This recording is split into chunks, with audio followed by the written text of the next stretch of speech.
And now on Who's Views, it's time for the latest headlines with JT and the Whotastic panel.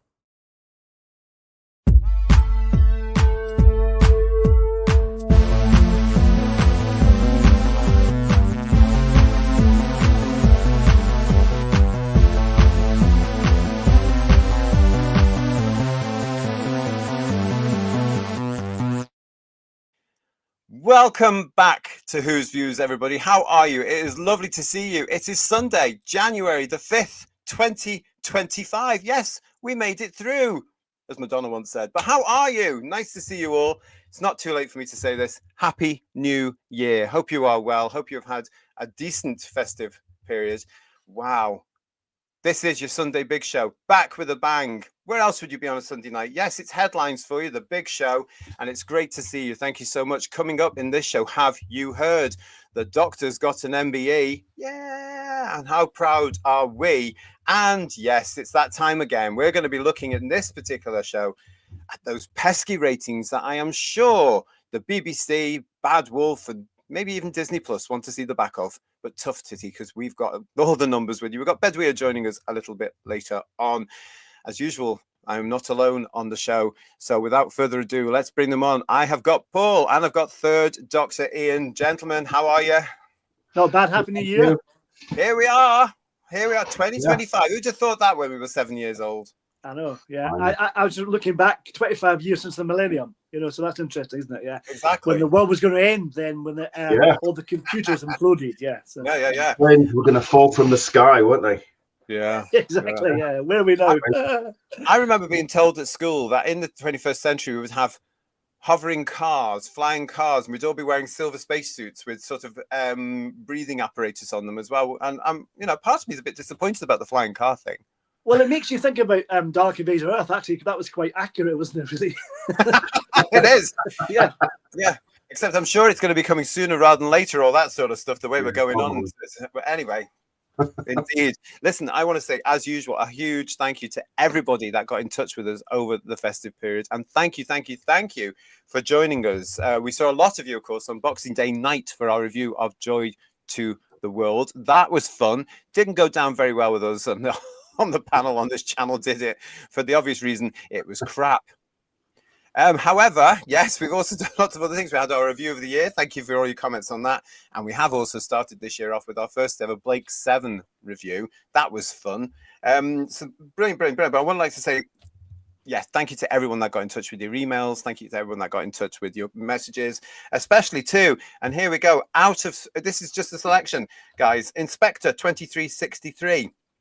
Anima Monday 641, Stephen Iris 2048, Milliwigs, Devon Hart, RJ Handy, Lynn Hobday, Agent Smith, me, Joshua 2732, to TARDIS Time, to Trev 359, Tony Crosby, to Chris Khalid, the Golden Age Geek, Georgia Donald, Count 1970 Lives, The Hitcher 7044, Master X Miles, to Bubbles 2011-ish, The Hitcher 7044, to Matty D7S, Face 2 East, Billary 3898, The Happy Werewolf, and to Chris Lawley.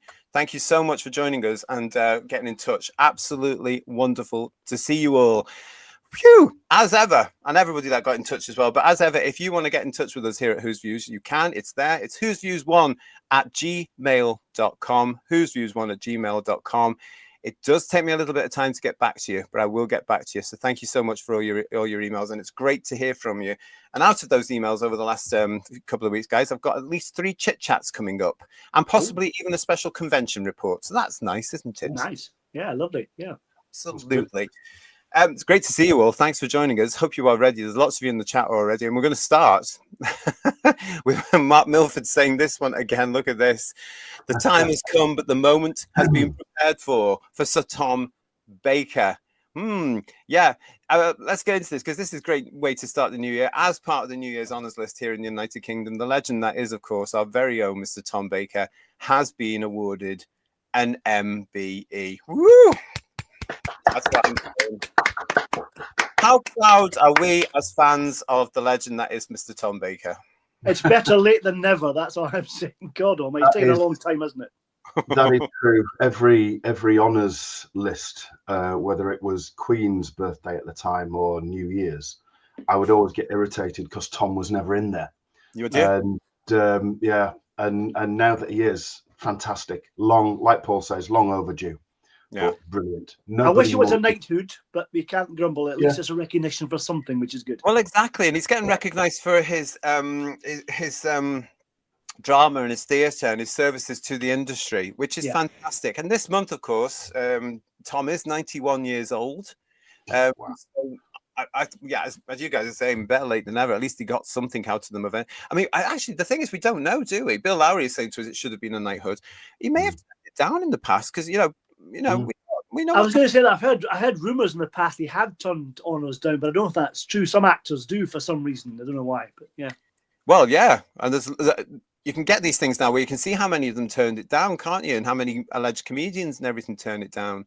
But there you go. It's a bit of a strange thing to do, but I'm glad that he's accepted it this one because Tom, by God, you deserve it, my friend. You really do.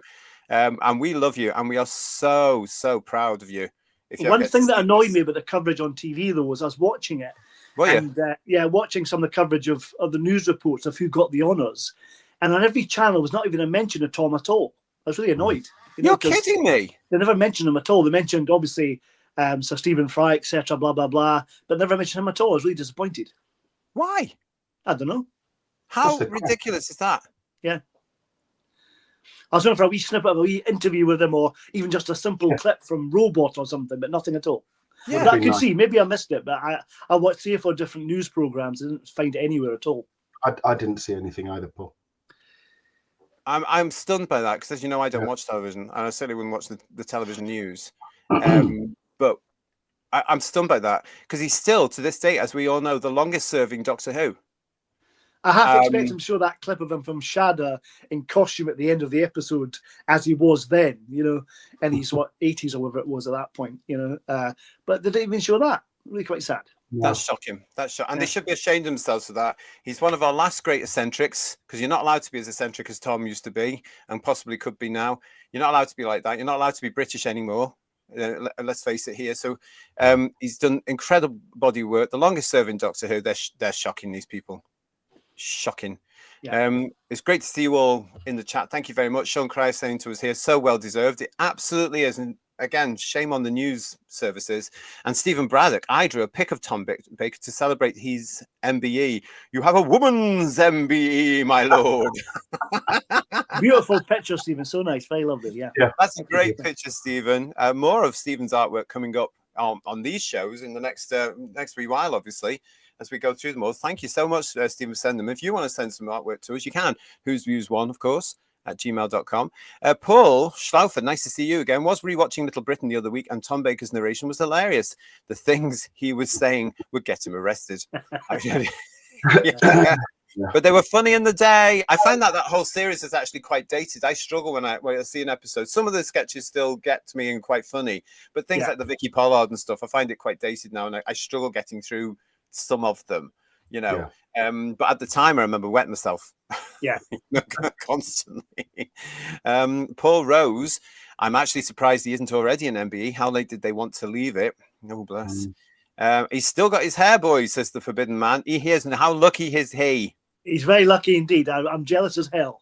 Yes, I know. Lovely head of hair for the gentleman, I tell you. And as I say, he's 91 on the 21st of January this year. There you go.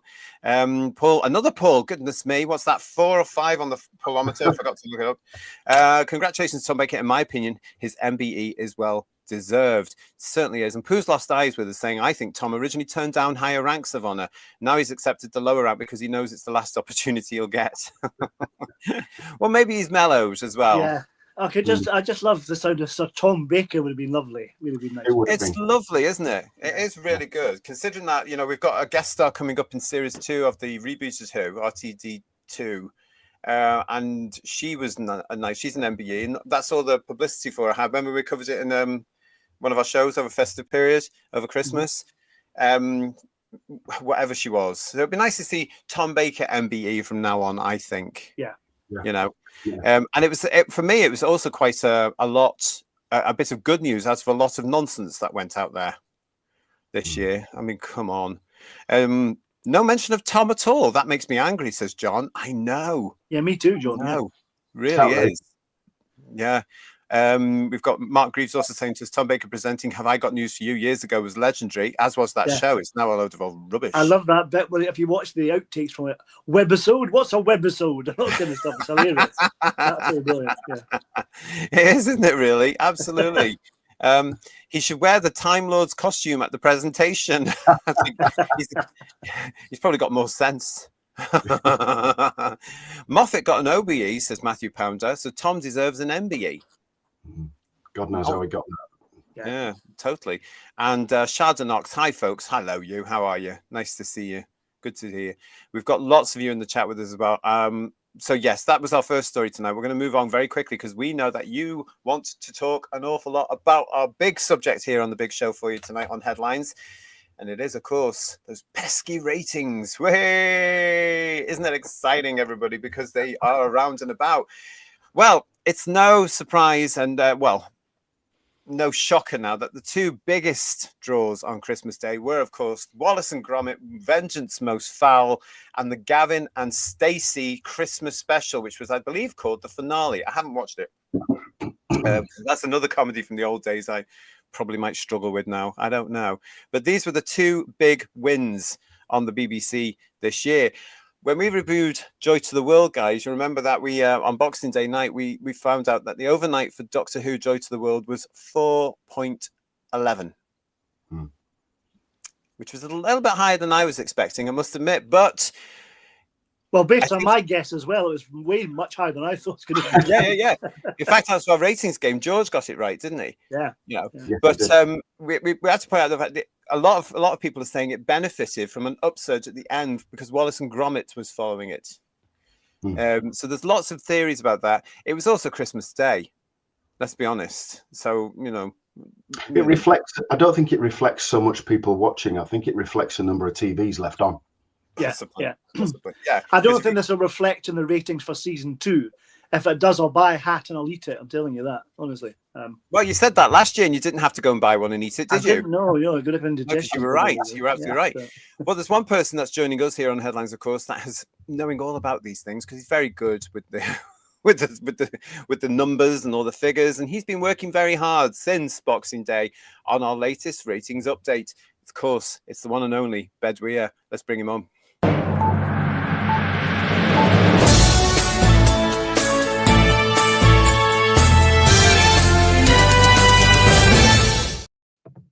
And Happy New Year to you.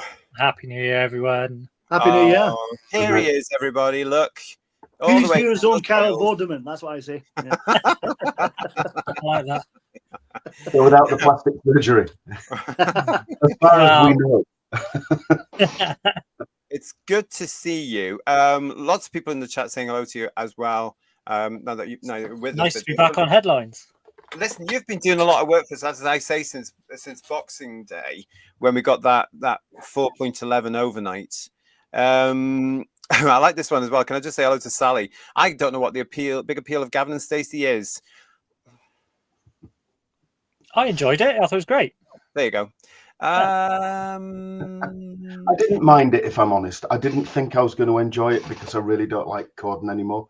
But it was better than I expected, personally. But, was it? See, I haven't watched it. I've never watched it recently or when it was on originally. It's not my thing, really. But I quite liked it when it was on originally because I quite liked Nessa and I quite liked the whole vibe of it. I think it went on a little bit too long for my liking, but it was okay. I haven't watched this one. I might do it at some point. I might watch it in June or something like that. It's not. I'm not going out my way to watch it. Do you know what I mean? I did hear doing a Gavin and Stacey spin-off though. Apparently, I'd heard that as a rumor. Oh my god! Who's going to be the next tranche of characters they'll use? Who knows? But that's apparently happening. So. Oh, we'll see about that. I don't know about that. But Robert Payne is saying it's probably 4.11 using the either end of the episode, not the 3.8 watching in the middle of the episode. Paul Rose saying, Paul Rose saying to us, they are now saying Doctor Who is the BBC's most profitable programme. Well, best of luck to them. Things must be really bad. And Anthony Parkinson joining us saying Whovians reckon the consolidated is 6.2. Well, this is what we're going to be looking at with yourself, isn't it, Bedweir? Because you've been doing all the lovely, lovely work on this. We'll talk about that. Yeah. So let's get started. Lots of you in the chat. I will try and keep up with you all as we go through this, but I'm going to hand over to Bedweir now with all his work and what he's been doing for us. So where do you want to start? You want to start with this one, don't you? Yeah. So you might have seen that there are plus 7 day numbers floating around. I haven't seen them officially confirmed, to be honest. So I'm only. And that's a big thing, isn't it? Because yet again, there's a delay. Now, I bet you they'll say this is because of the New Year bank holiday in England. Yeah, probably. And yet it's very, very quick of them to get the New Year's out and celebrate the Boxing Day success of Wallace and Gromit and Gavin and Stacey. And they're already starting to celebrate, because it's in the media over here in the UK, they are already celebrating huge numbers for Wallace and Gromit and Gavin and Stacey, the two big draws of the day and hits of the year, let's face it. Yeah, but even the numbers that are being quoted seem inaccurate for plus 7. So we're largely going to focus on the overnights for the purposes of this analysis today.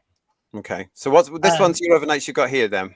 Yeah. So this is BBC One from whatever it was, about 5 to 2 in the afternoon through to EastEnders that followed Gavin and Stacey. So you could see that the clear winners were Wallace and Gromit and Gavin and Stacey. They were the major tent pegs, but largely BBC One was fairly consistent after about 4 o'clock in the afternoon, with Strictly at 4.1, Doctor Who at 4.1, EastEnders at 4, and Call the Midwife at 4.4.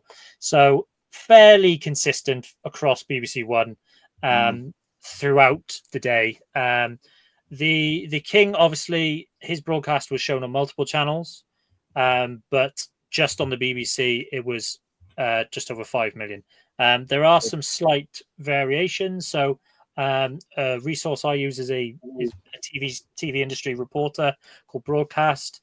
The BBC themselves have quoted the BARB, which is fine. They all get the same data. Yep. The difference is that the BBC were quoting numbers to 2 decimal places. So 4.11 for Doctor Who added an extra 10,000 viewers onto the numbers that Broadcast were putting out. But, that's their prerogative. So what was the real overnight number? It depends what you round it up to. Oh, I mean, we don't get it in terms of, down to the last handful. But these things are so fudged now. It's unbelievable. You can't even trust the ratings that are produced by the so-called professional bodies now, because they're so desperate to make themselves look popular, aren't they? And certain shows like Doctor Who to look popular. Yeah, and in some cases, it worked in their favour. Gavin and Stacey was at 12.3 for overnights, but the BBC quoted as 12.32. So it's just adding those little numbers. It's up to them really. But unless you, because it's a system that doesn't have absolute specificity when it comes to 12,324,628, or it can't be that specific. So there is an element of rounding up when it comes to these numbers, and whether you take it to 2 decimal places when you're talking about millions of views, then that's up to them. But so most of these stats are going to be to 1 decimal place for overnights, because that's the data that I took from the TV industry reporter. Interesting. Oh, I just find the whole industry so dodgy now, I have to say. Raymond is saying to us here, the profits that they're talking about come from classic box sets. Well, what else are they selling? What else are they selling? They're not even selling the show now to distributors across the country, across the world, are they? Because Disney has it all. So, goodness me. And Mark A. Wright is saying, ignore what RTD says about modern viewing habits showing decline in the overnights. Gavin and Stacey and Wallace and Gromit prove folks will tune in live by the millions if it's something folks want to see. I have to agree with that completely and utterly, because when you look at that graphic again that you've done for us there, I mean, look, you can see where Wallace and Gromit is with 9.4, and you can see where Gavin and Stacey is with 12.3. People wanted to see these things. Yeah. And it's not as if they're on every single year, like all the other pieces of nonsense on there. These are one-offs. These are proper Christmas specials, you know? Yeah, so there was a 5-year gap between Gavin and Stacey episodes. So you get that demand and you know, that route, you know, people are keen to see not just the resolution of a story that was set up at the very end of the previous Christmas special, but the fact that it was marketed as the finale, this was going to be it. But even Wallace and Gromit, so that was the most watched program on Christmas Day in 2008. Yes. So Matter of Loaf and Death. So, you know, again, quite a few years in between, you know, it just builds that audience. And Doctor Who's got into this habit, as we'll see later, of having something every year. And I think, you know, the general audience is a bit blasé about it now, to be honest. Well, I think the general audience is a bit blasé with it because it's nonsense through the year as well, as we know. You know, let's carry on with this next slide you've got us here, because this is now the overnight share for BBC One on Christmas Day. Yeah, so you can see there's a bit more fluctuation. So for those who aren't sure, the overnight share is basically the percentage of the number of television sets in the UK that were tuned into BBC One for a specific channel. So you can see that for Gavin and Stacey, nearly 65% of all the TV sets that were on in the UK at that time were watching BBC One and that program. You know, Wallace and Gromit, very respectable, over 50% again.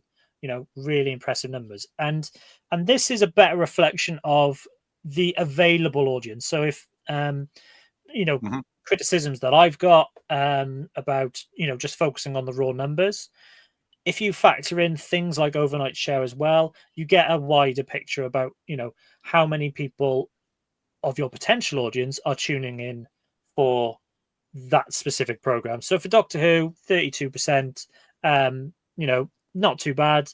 Weakest Link was, you know, quite a drop, even though, as we saw from our previous graphic, the rate, you know, the raw number was pretty much identical. You know, it was pretty similar. So it's an interesting thing, because maybe there's something else on another channel that people prefer to watch, but not in as many numbers to trouble the top 10, as it were. Again, though, The Weakest Link is a show that's been going for years and years and years. It did have a break. Anne Robinson retired from the show, or whatever you want to say. I don't know the full story, but she wasn't asked back for this reboot.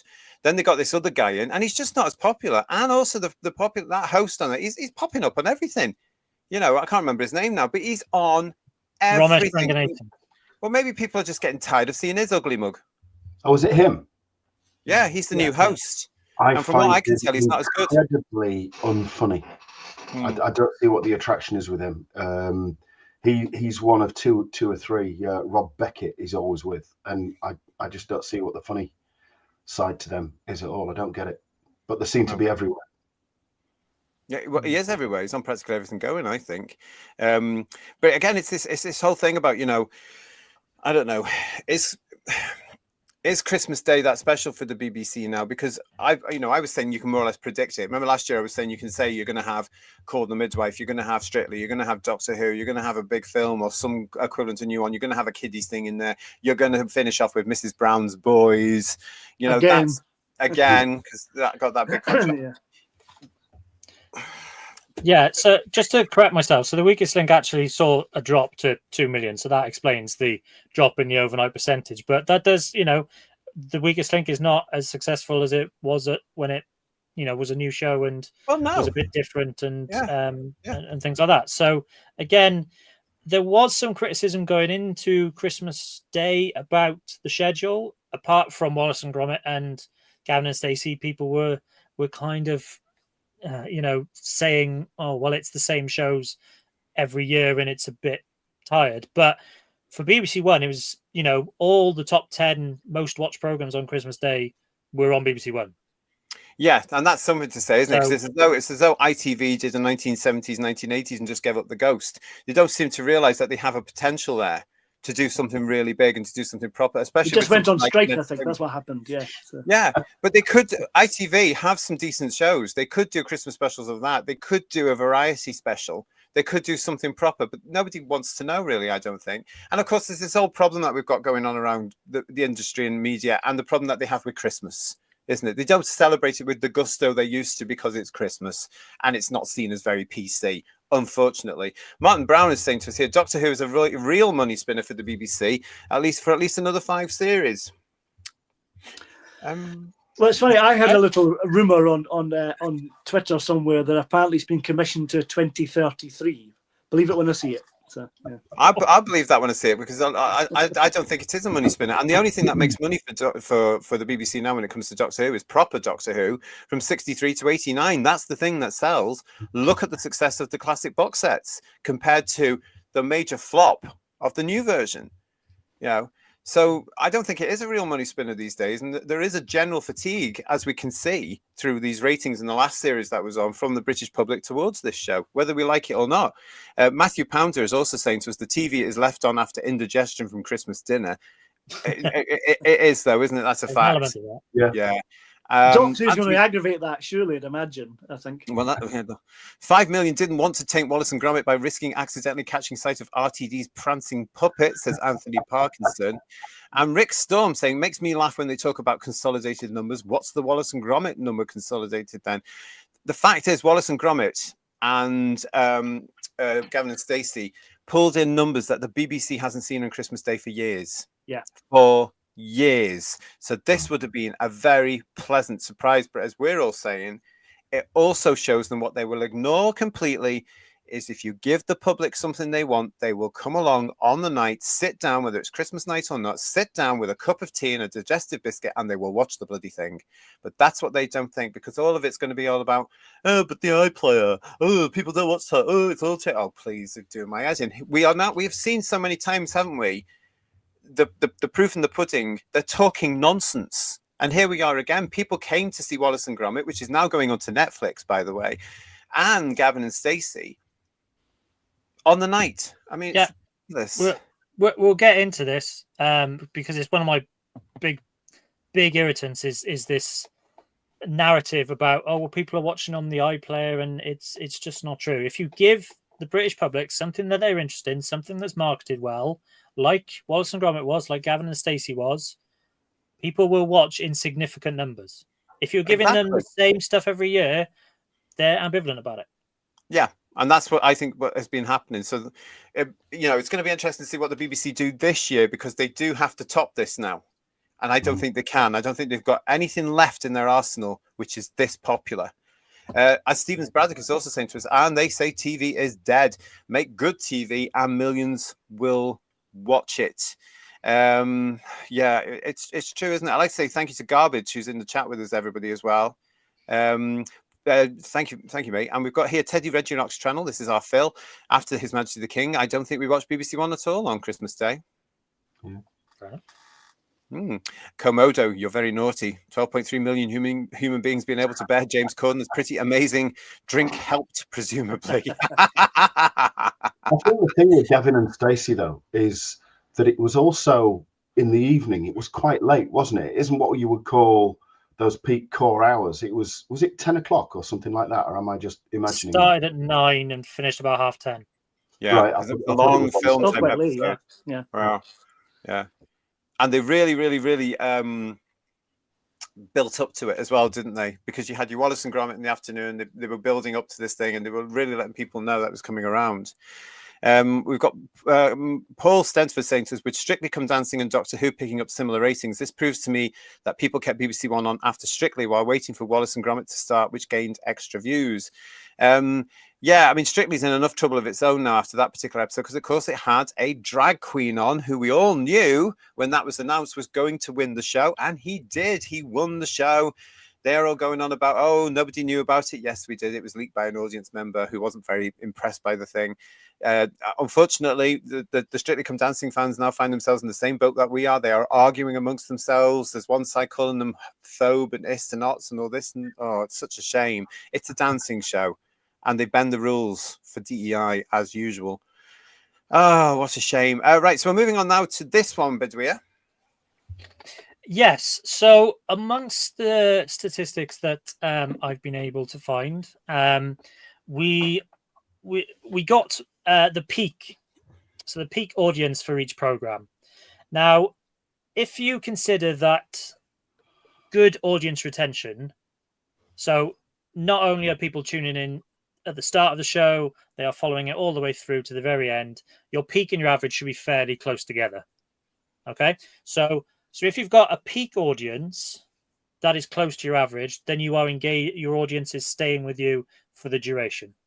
Now you can see how the massive drop is for EastEnders, the second episode of EastEnders after Gavin and Stacey had finished. So let's assume that between a good chunk of that audience has left the telly on for 5-10 minutes while they talk about Gavin and Stacey, realized EastEnders is on, and then turned off or turned to something else. So that was a massive drop. So the smallest blocks are the ones that have retained their audience quite well. So The King, bear in mind that's only about 15 minutes. The Weakest Link actually retained its audience, and Gavin and Stacey only lost 200,000 viewers out of over 12 million. So really good audience retention there. Doctor Who, it lost just about 1 million, about 900,000 viewers. Now, given the initial graph that we saw where there was a clear upsurge for Wallace and Gromit, I have a feeling that people were tuning in 5 minutes before the end of Doctor Who, ready for Wallace and Gromit. And that's what bumped the peak audience for Doctor Who up to 5 million, and how we ended up with an average of 4.1. It wouldn't surprise me, because as Paul Stenford is saying to us here, at least Wallace and Gromit are more realistic as characters than Gatwa is as the Doctor. I said that on our review. You did, yeah. But it wouldn't surprise me, though, because people are just not in the UK. They're not. Doctor Who is not a public grabber anymore. They're not interested. There is a complacency to it. There's a boredom to it. There is a very much, it is woke.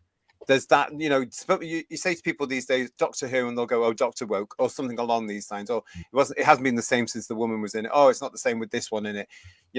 It's there, isn't it? Wallace and Gromit, that's still a draw, and they've just proved it. They have proved it massively. So it wouldn't surprise me if people came back and said, right, okay, Wallace and Gromit's coming on in 10 minutes. Let's get the telly on and get the kettle on. Let's get a drink ready, whatever you want to do there. Paul Thomas Ashworth, thank you so much for the super sticker. Really appreciate that one. Thank you very much. Keeping it going. Let's see about that. Yes, absolutely. But thank you very, very much. And George wants to know, has Bedweer watched season 1 yet? No, I watched whatever the penultimate episode was. It was terrible. Death, was it? Yeah. No, the one before that. Oh, Ruby, the Legend of Ruby Sunday. Legend of Ruby Sunday. Yeah, I watched that. Didn't like it. Didn't watch the last one. There you go. There you go. And you don't watch Christmas either, I take it? No, I haven't seen Christmas. No, yeah. Don't care. Why would you want to? It was bloody awful. I've been saying to anybody, don't watch it. It's bloody awful. Sally is saying to us, the BBC obsessed with drag queens. Unfortunately, they are. They absolutely are. There's a drag queen on practically everything. There'll be one reading the news soon. Well, I saw Celebrity Mastermind in one of the... Hold on, Paul. Hang on. I want to tell them, get back into the bloody pubs where you belong and perform to adult audience. Get off the frigging telly. I'm sick and tired of watching you all. And I've worked with some of the best in the business before you confused lot appeared from bloody nowhere because of that old Crohn's show. Bugger off. Get back into the pubs, earn a living, or get a proper job. That's what I have to say. We're sick of you. We don't want you on the telly. End of story. One's currently on BBC News for sure. Yeah. Oh, yeah. What? I'm not surprised because they seem to think some sort of new death, isn't it? Yeah. It's a death, isn't it? Yeah. What are you saying, Paul? I was just going to say that I was watching Celebrity Mastermind, and one of the contestants was a drag queen, and they won it. Yes, and I tweeted him, and I said, "Why didn't you do it as yourself? You're obviously an intelligent fella. Why did you have to do it as your drag alternative? Why didn't you say to them, no, I want to go on as me?" And they said, because that's who the BBC hired. The BBC hired the character, and even though he had actually admitted it's a character. Right, he took the money and run. Obviously, yeah. All these cretins who follow him started having a go at me, saying I was an optimist, and I just told them all to bugger off. I said, "No, it's not. He's just mentioned it himself. This is a character. It's not him. Yeah. It's a character. It's a fiction. It's not a real person. It's not a woman." I was so annoyed at them. But we've seen it in Doctor Who in 2024 when we had the drag queen turning up in Doctor Who as well, because it's. I think he's coming back. I don't think so. He's been too busy taking women's jobs on Broadway. Do you know what I mean? I don't think he'll be coming back, and if he does, it's just going to be one of the worst episodes ever again. We've got a lot of people joining us in the chat. How do you find out how many complaints the program gets? As I complained about the anti-Christian sentiment in Doctor Who. Well, how you find out about that is very difficult because they don't publish those numbers of people that have complained. It's all very cloak and dagger now about how many people complain. You have to really wait for a news story to break on that sort of stuff. You can actually email them, like I have done several times, say how many complaints have you had. They don't get back to you, even though it's the TV license fee paying division that I'm getting back to, who is owned and funded by the public, and therefore they should be getting back to you, but they don't. And I find if they do get back to you, they'll just say it's got nothing to do with us. That's what they say. So. It's just very frustrating, the whole thing. Really, really is. Tim Kins is with us. Speaking of the news, they had a drag queen on Newsnight. It's a famous clip. What the hell for? What was he doing there? Unbelievable. And Mark A. Wright, my girlfriend has just arrived and cannot fathom why every time she walks in, I'm watching Who's Views. Can you wish Happy New Year to Tad? Well, Happy New Year, Happy Tad. Happy New Year, Tad. Hopefully you're well, and hopefully Mark's bought you some lovely shoes. Because there's some lovely sales going on right now, isn't there, ladies? Get out there right now and see what you can find out. But Happy New Year to Tad. And yeah, he's watching us because you know we're on his wavelength, I think, and he's on ours absolutely. Yeah. So what else where were we up to on that one before we went off? We were off to see the Wizards, weren't we? No, we weren't. Where were we? Where were we, Bedouin? Audience retention. So yeah, so we had that chart which just demonstrates, you know, the kind of loss of viewers, or not so much the loss of viewers, the variation between peak and averages for each program. So if we move on to the next one, this is then displayed as percentages. So this is reflective of how much the average was and that drop off. So EastEnders lost half its audience when comparing the peak to the average, whereas Gavin and Stacey retained, you know, 98.5%, near enough. And that's very odd because we have to. Gavin, EastEnders was split into 2 episodes again, wasn't it? As you can see there. So what went on there, I wonder? Well, I think it is just people leaving. I don't know whether it was meant to overrun, but Gavin and Stacey went in by about 5 minutes. I think it was like 95 minutes or something. So there's possibly a bit of an overrun. And people, you know, after an hour and a half, people are then scrabbling around to find the remote and all that sort of thing. But that's probably what it is, rather than a reflection of. But even if you had something that was a big hit, Gavin and Stacey, they weren't staying then to watch EastEnders afterwards, because you had that massive drop from the So Gavin and Stacey would have finished around about what time did we say? About 9:30? 10:30. About but then 10:30. it went into about 25 to 11. Well, maybe that's because, what a stupid time to put on EastEnders, by the way, at that time of night. Maybe it's because it was a long episode. People may not have realized. But if you are visiting family and you're watching Gavin and Stacey as a family, and then you suddenly realize it's that time of night, you're going home. Yeah. Maybe people were leaving. Do you know what I mean? Maybe they were leaving their families and their friends and saying, "Oh, I'm going home now." I don't know what I would have put Mrs. Brown's Boys on there, because that just disappeared this year completely, didn't it? Really, that one. Nobody cares about that one at the moment. So there's all those sorts of factors that are probably more reflective. And Doctor Who, you know, again, didn't do brilliantly in terms of this graph. So it's that, you know, 82%. So that variation from the peak, I think, personal opinion, is probably people tuning in 5-10 minutes early, ready for Wallace and Gromit. Let's be honest, guys, as well. From what we saw when we reviewed Joy to the World on Boxing Day night, if you put that on halfway through, you weren't going to stay with it, were you? No. I mean, there was a whole section, Bedouin, where the Doctor is looking like he's just walked off the set of EastEnders. You can't tell it's Doctor Who because he's wearing a polo shirt and jeans. You can't tell. He looks like a tradie, to be quite honest. And what he's doing is he's fixing things in a hotel and spending a whole year with this woman who he works in a hotel with. What's there to actually like there, everybody? What's there to keep you if you've just switched the telly on to say, oh, right, put the telly on now. What's this? Oh, I don't know. Because there wasn't even a police box in it to tell anybody or a Dalek to say, this is Doctor Who. Although there was a lame gag with a sink plunger, wasn't there, as well? If you remember that. Yeah, for a second. Yeah. You could have at the same time thought it was a Harry Potter pastiche because he was mopping the floor and the mop was moving on its own and he was just stood there with his arms folded. It was Using just his Sonic to stupid. make it move, though, didn't he? I think, It was embarrassing.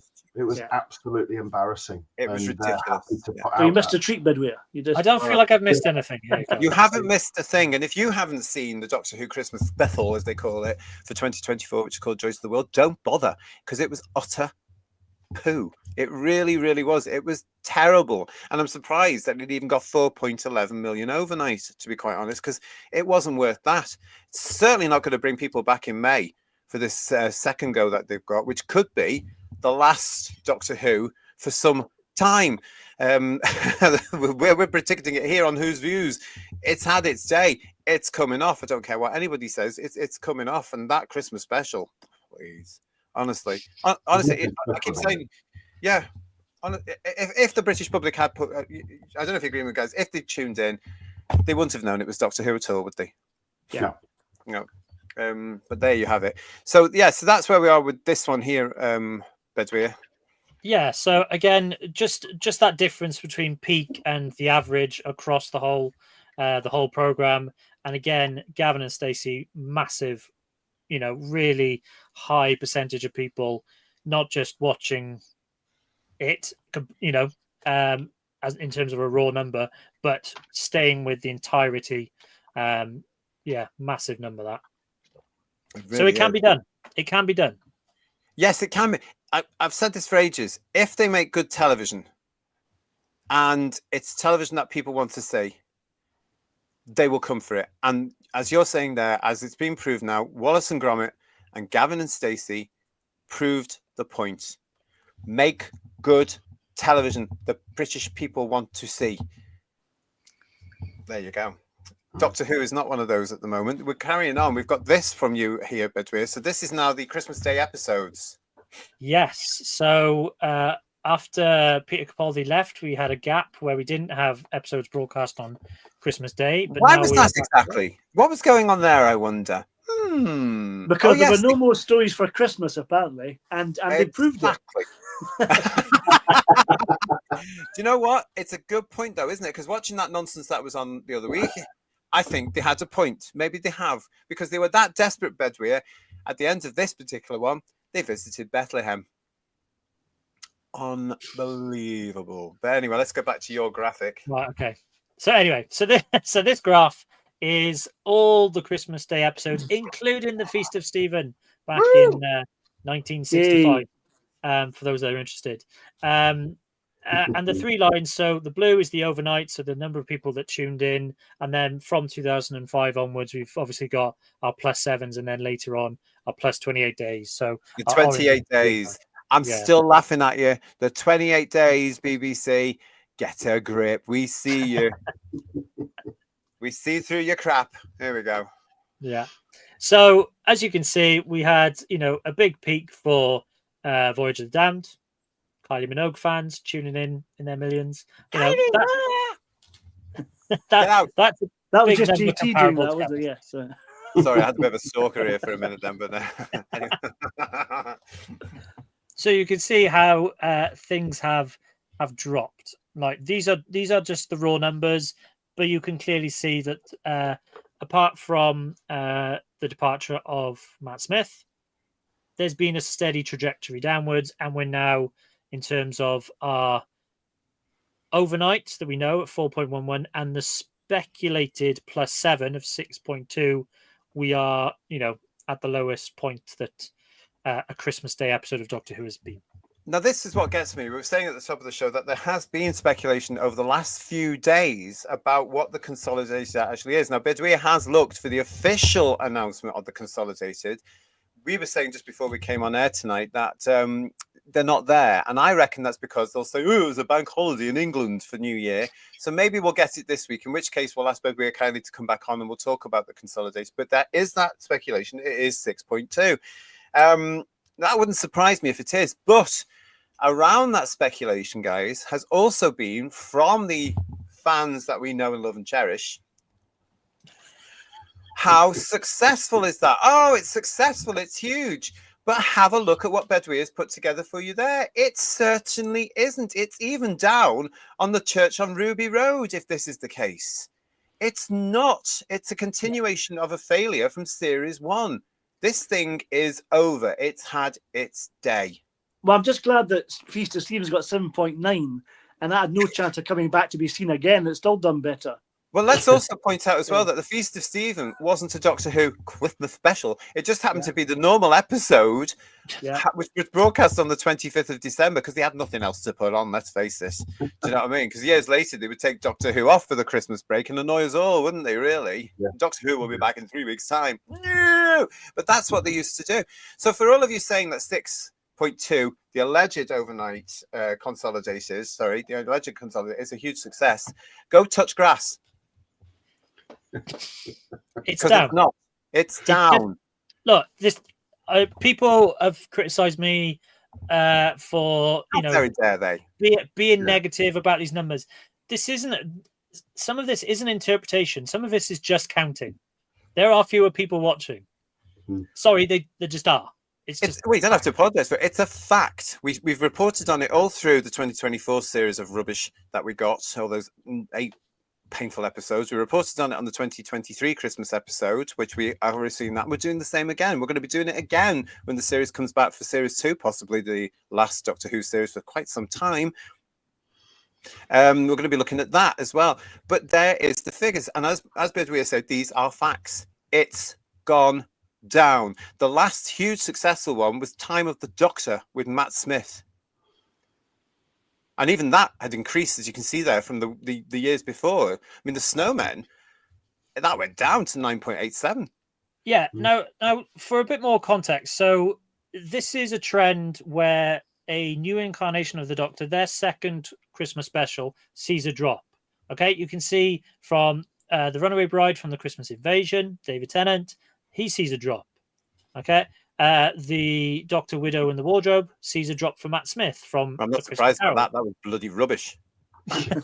So his first one, Husbands of River Song, dropping from Last Christmas.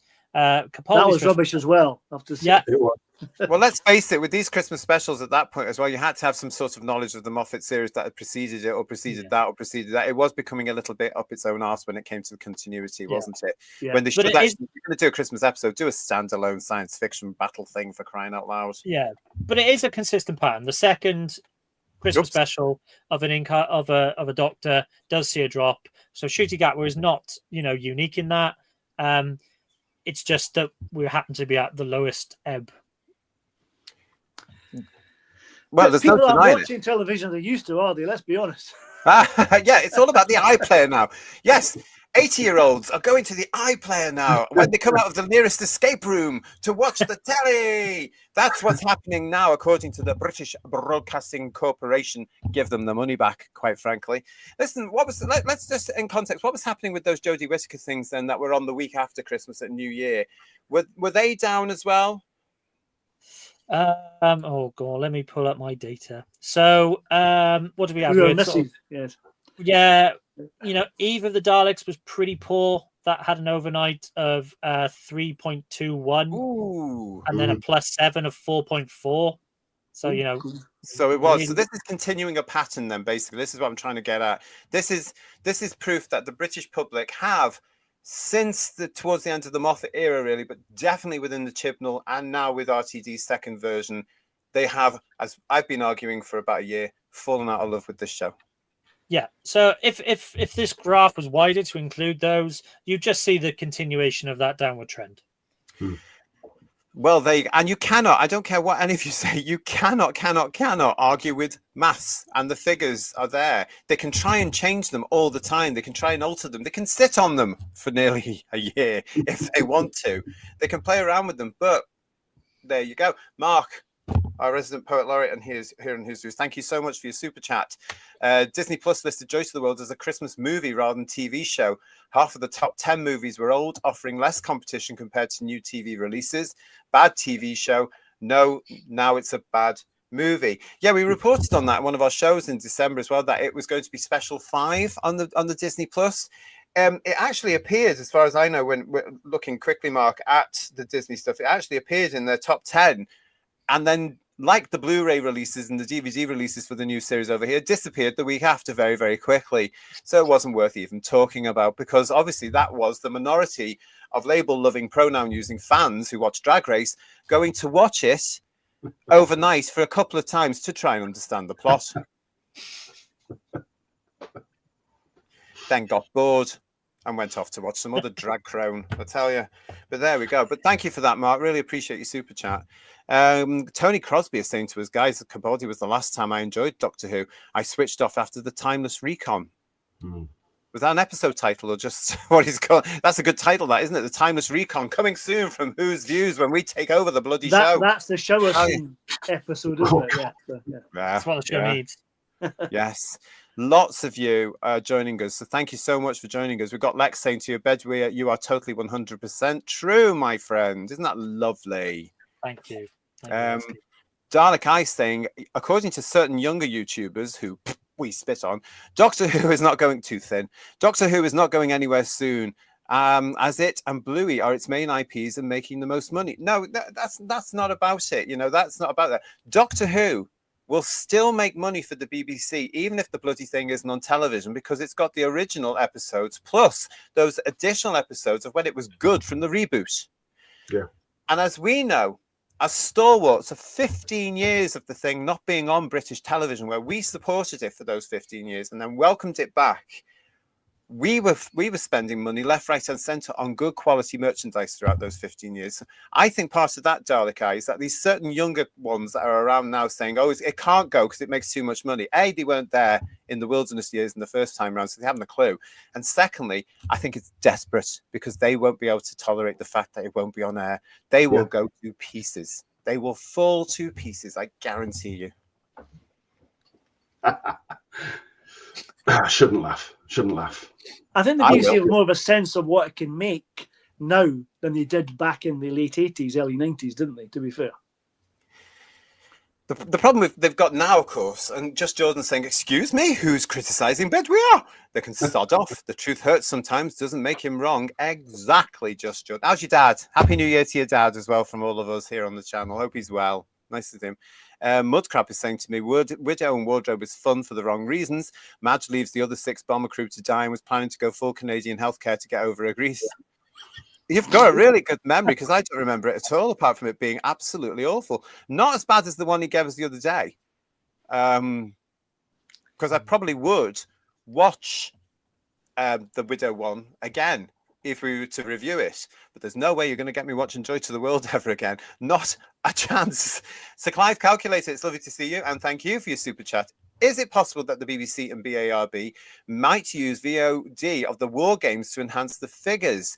Probably not, but I wouldn't be surprised if there was fraud with Disney Plus, allegedly. That's all. Everything's alleged, of course. It's all talking here. Interesting point of view, though, isn't it, from Sir Clive? Yes. I don't. Did Disney Plus carry the War Games in colour? Probably not. I don't think it has it? I think it's one of those things where they didn't because it wasn't covered by their deal. It was a BBC Studios Bad Wolf production. But I am keeping an eye out. Yeah, I am keeping an eye out to see if we do get a number for War Games in colour when the sort of digital data is published, to see if it cracks the top 10, top 100 list for stuff shown on digital channels. Previously for Pyramids of Mars, it didn't, and so we didn't get a number. So yeah, I'm not holding high hopes. I'm bearing in mind, of course, as well that this is coming off the back of what they did with the Daleks in colour. We, of course, are going to be, God help us, we are going to be reviewing the War Games in colour this Wednesday here on the channel, 8:00 p.m, 2000 hours here on Who's Views, UK time. I haven't watched it yet, I'll be honest. I've got to do that over the next couple of days. I just can't be bothered with it, but I will, and we will come and watch this, and we will talk about it. A whole show to looking at what they've done to this brilliant. I'm looking forward to your reactions, gentlemen. That'll be fun. Yeah.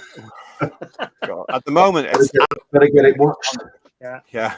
I mean, Brian, I was sending JT messages all the way through. Yeah, you were.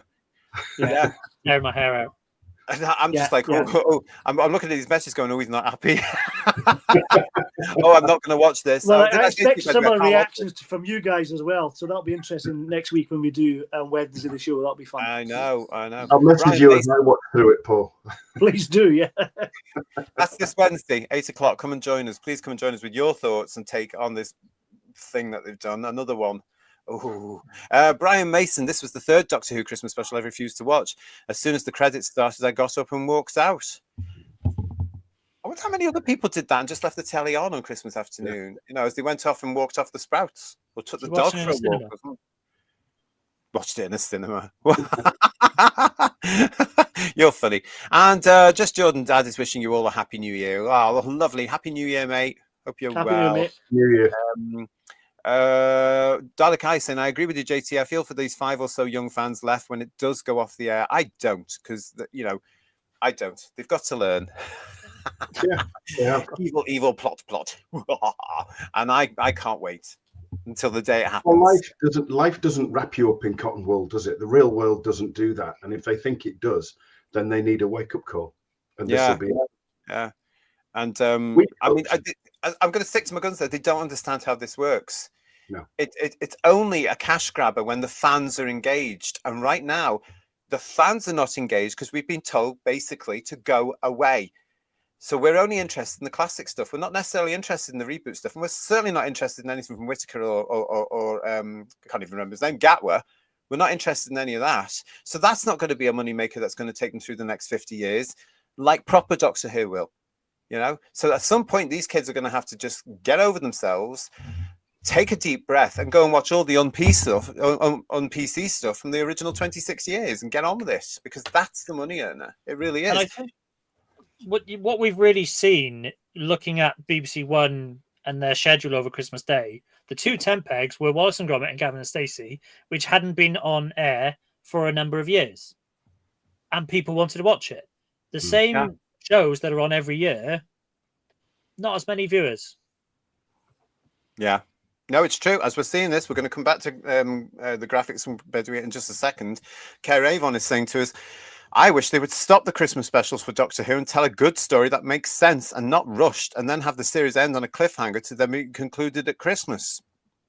They're in a pattern, though, aren't they? I mean, we're already seeing patterns to what he's done before, RTD, to his original ones throughout season 1, and now with season 2.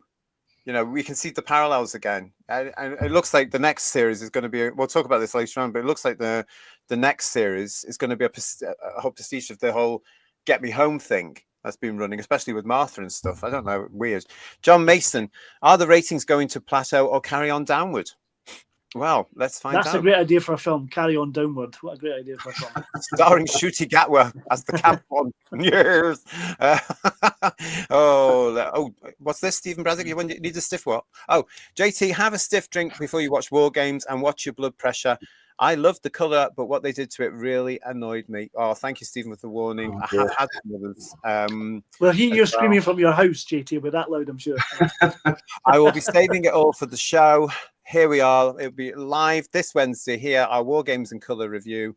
Come and join us. I'm looking forward to seeing you lot, but I'm not looking forward to having to sit through, what is it, 90 minutes or something like that? I can't be telling. Well, that's a mistake for a start, 90 minutes. That was crazy, that was it. Yeah. I mean, Benny Hill, there I come. Gilliam Saeed is with us. Hello. Well, same here. After Christmas dinner, 5:10 comes around and I need a nap. It's tradition. You have to do that anyway, don't you, Gilliam? And not just at Christmas as well. Well, yeah, the older you get, you more think, oh, wait, it's 3:30. Yeah, it's funny. It's like being back at school. Paul Rose is saying the ones defending Doctor Who are part of the problem. They are delusional. And Duckula, hello, Duckula. My generation had to live with the ending of Blake 7. Yeah, traumatized us all for decades, that one, didn't it? Really? It really did. Right, let's get back to what all the hard work that Bedouin has done for us now as well. So we've had this one, haven't we? This was the Christmas Day episodes. Yeah. Where you can see everything of all the Christmas Day. Look at them all there. Goodness me. How many of those will people remember outside the fan base? You know? Good question. The one with Kylie in, possibly. Possibly the one with Catherine Tate. Yeah. Maybe, I don't know. Anyway, we've got this one now. This is the overnights for those episodes, Bedwyr. Yes, so these are the overnight numbers. So again, it's just focusing in on the blue line on that wider graph, and you can just see that, yeah, if you take overnight numbers, there's just a consistent downward trajectory.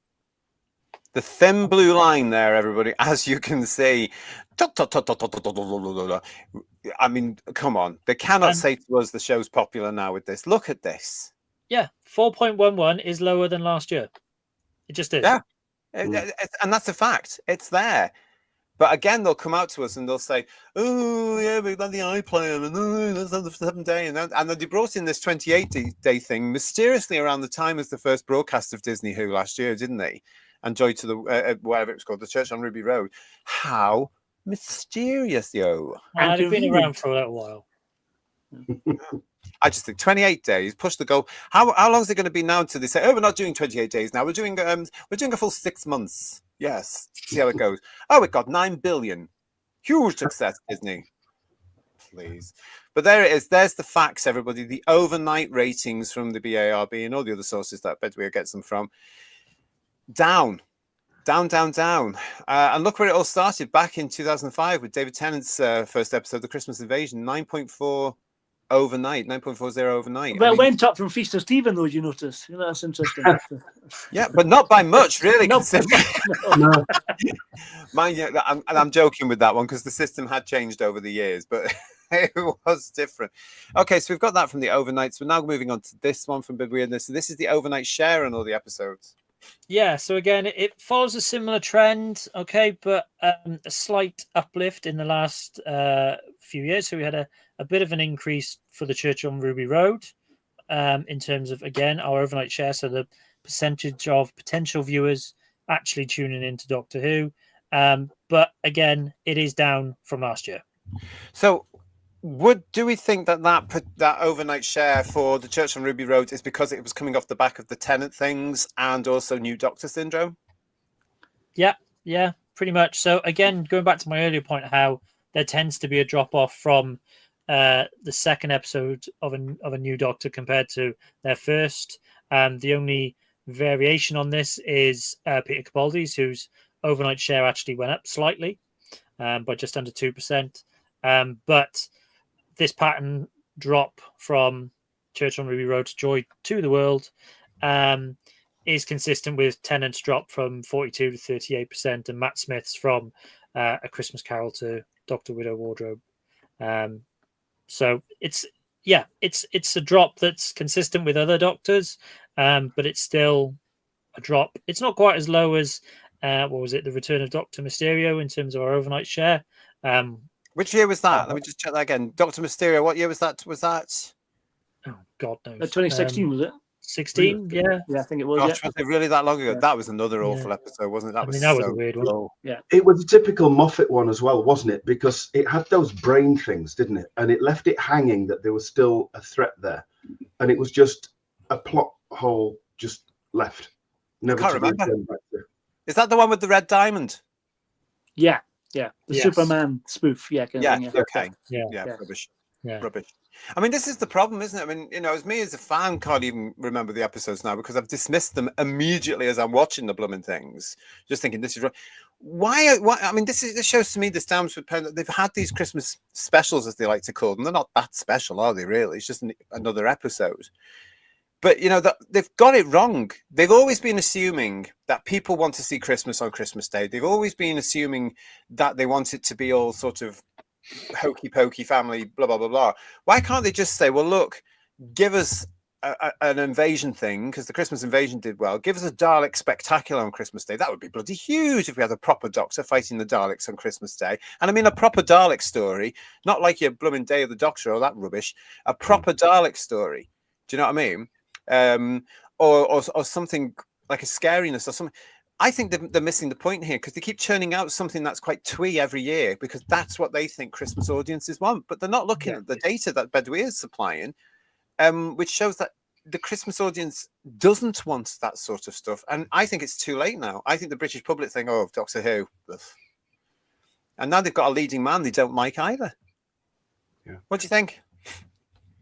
Well, Gavin and Stacey wasn't about Christmas, was it? And Wallace and Gromit wasn't about Christmas. And James Bond films were always popular for Christmas through the 70s and 80s, and they were never about Christmas. No, you know, they still work. We had the Daniel Craig ones on over the Christmas period, didn't we?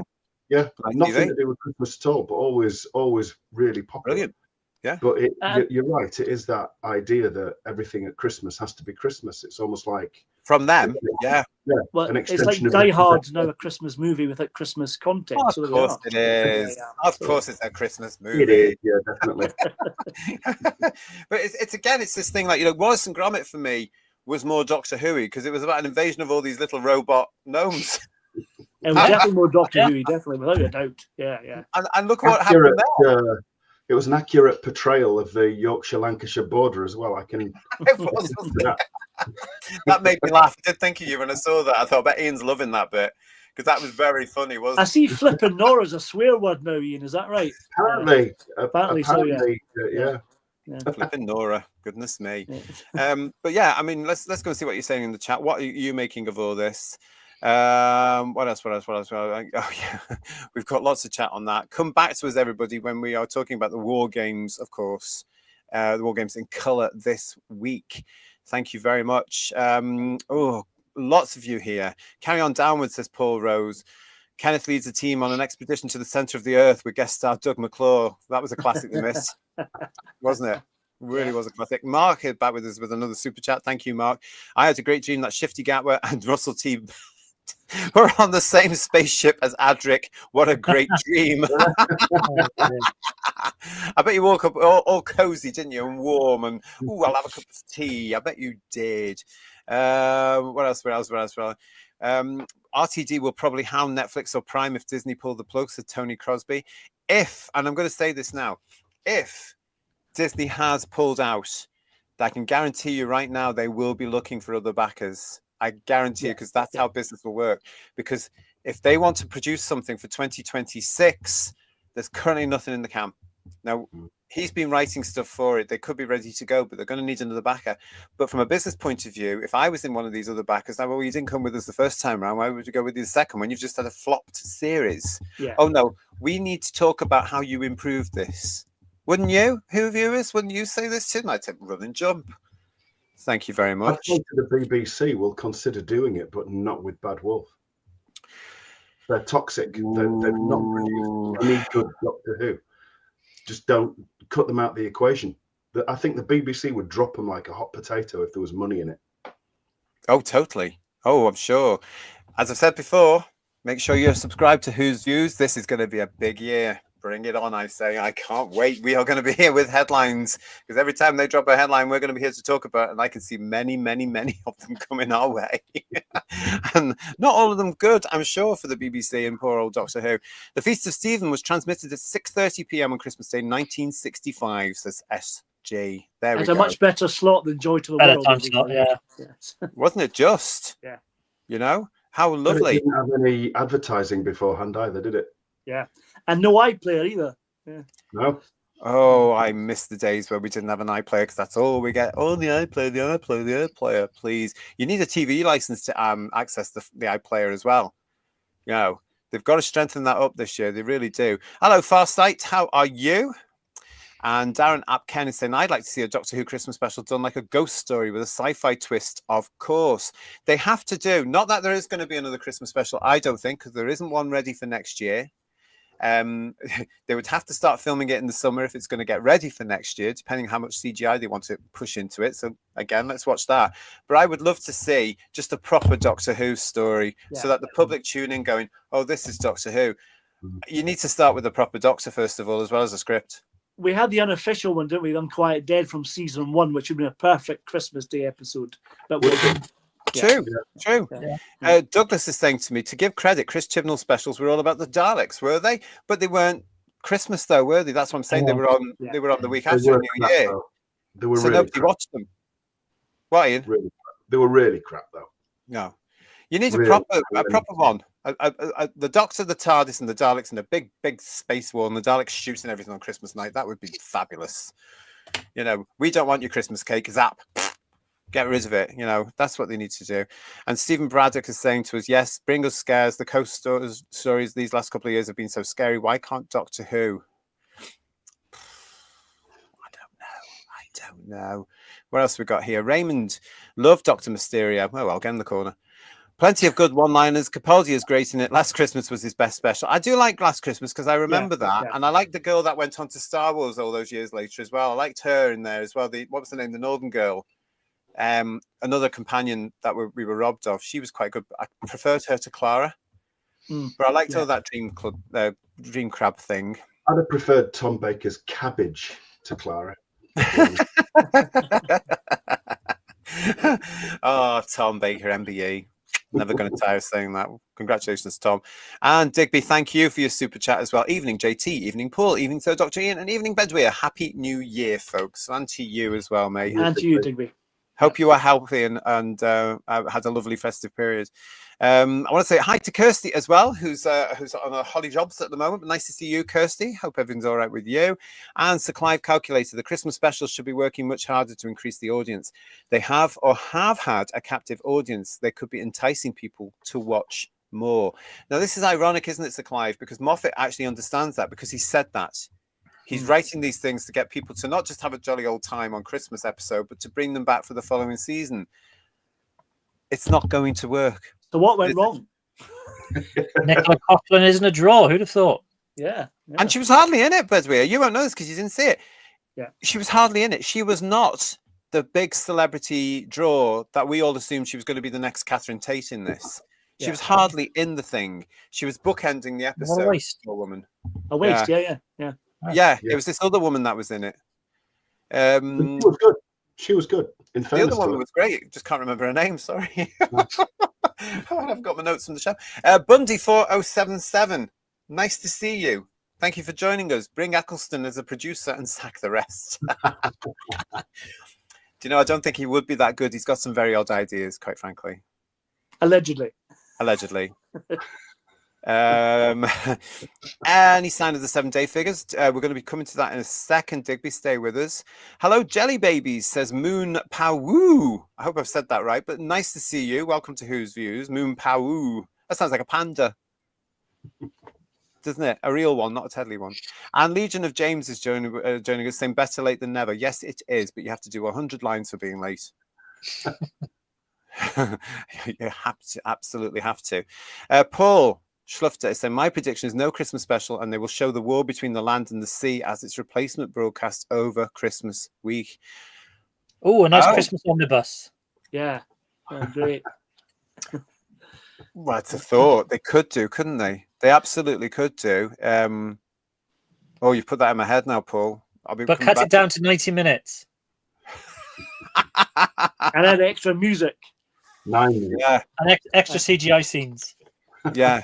Padded Benny Hill type music. Teletubby headquarters in as well would be nice. Yeah. Smashed is getting over his potatoes there and saying at this point Doctor Who needs to be put out to pasture for at least 5 years. I'd say more, quite frankly. Just to wind for Gavin and Stacey. It did work for Gavin and Stacey, didn't it? And the fact is as well, now we can't get away from it, but the way it's going, Doctor Who is now a very expensive show to produce.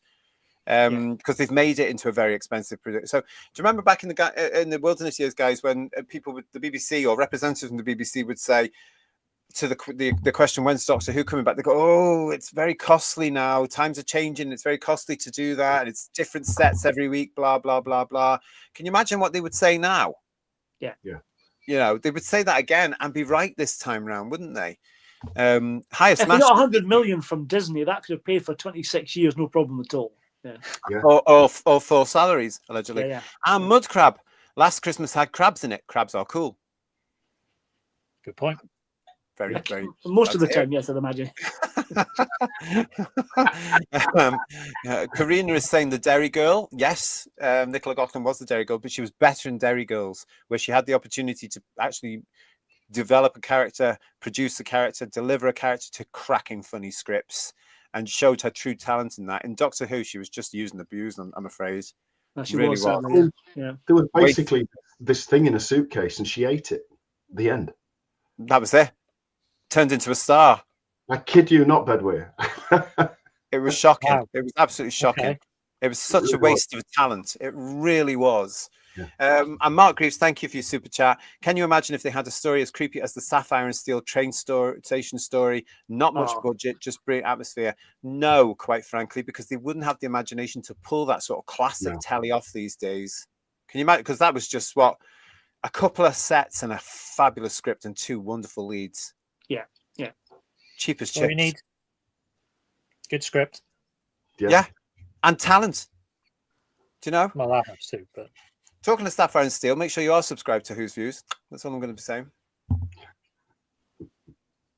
Yeah, that's what I'm saying with that one. So good. As well. Sapphire and Steel was astonishing, Telly, says Graham. Hard to believe this was on Main Street ITV peak time. I know, 7 o'clock scaring the hell out of me.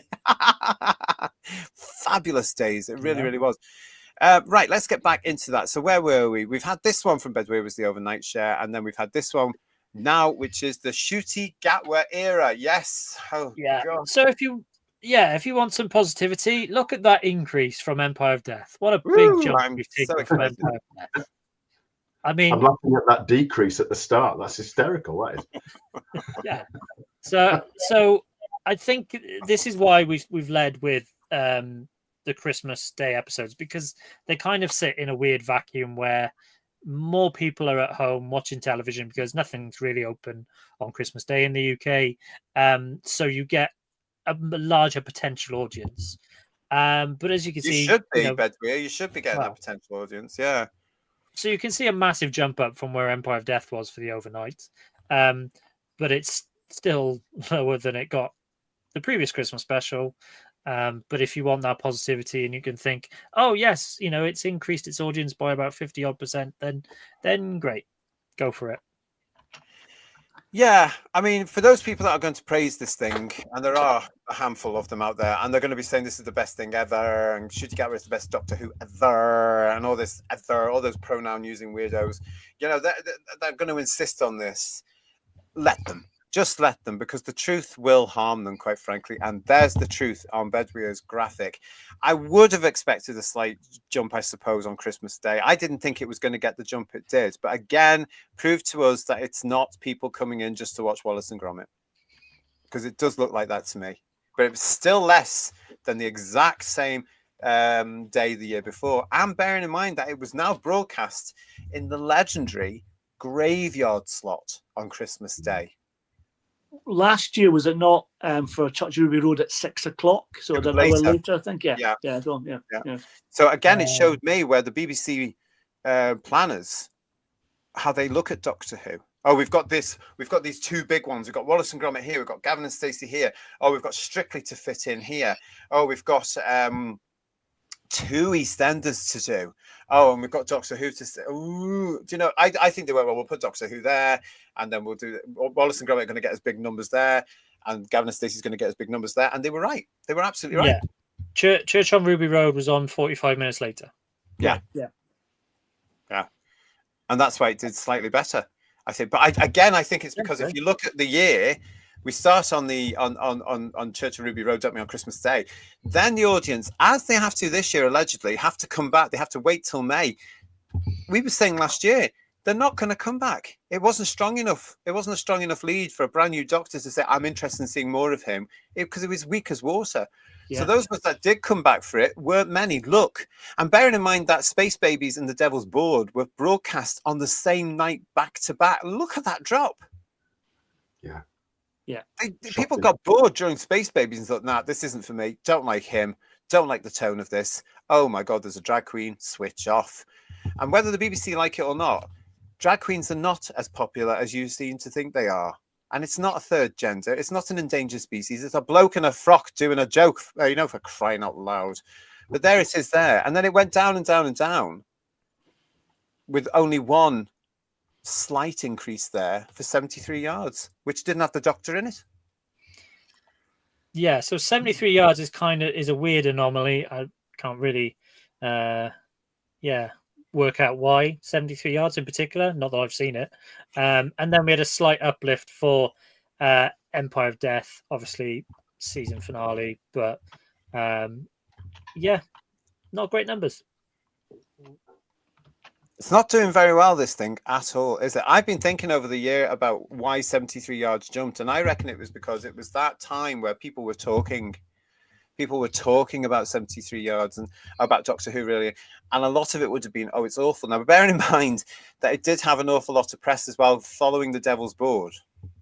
You know, Doctor, not good press either, from the alternative news stations to the BBC, who were actually criticising the pronoun usage, the drag, and it was coming off the back of the Tennant things too. So it was all building up. I reckon some people might have just tuned in for 10 minutes, 15 minutes to watch it on to see how bad it was. Yeah. And then didn't even get the Doctor in it. Yeah. It was all about the lovely Ruby Sunday, played by that lovely little actress, Millie Gibson. And she was really good, yeah. Well, she carried the bloody show, let's face it. Yeah. She was acting, as far as I'm concerned. She's the only one who acted in that first series. I think this episode also could have done with her in it, because she makes a little cameo, Bedouin, you know, as she looks sort of like this, out into the sky. Forlorn. Yeah, thrilling. You know, like they do. Oh, where's the Doctor? Ooh. And then the phone rings. You know, oh, my life. Yeah. Oh, my that was her agent calling. Yeah, exactly. But, you know, it's one of those silly things. I reckon had she been in it, it would have been a stronger episode, because he would have already had a companion there to play off, if you know what I mean, with a decent relationship.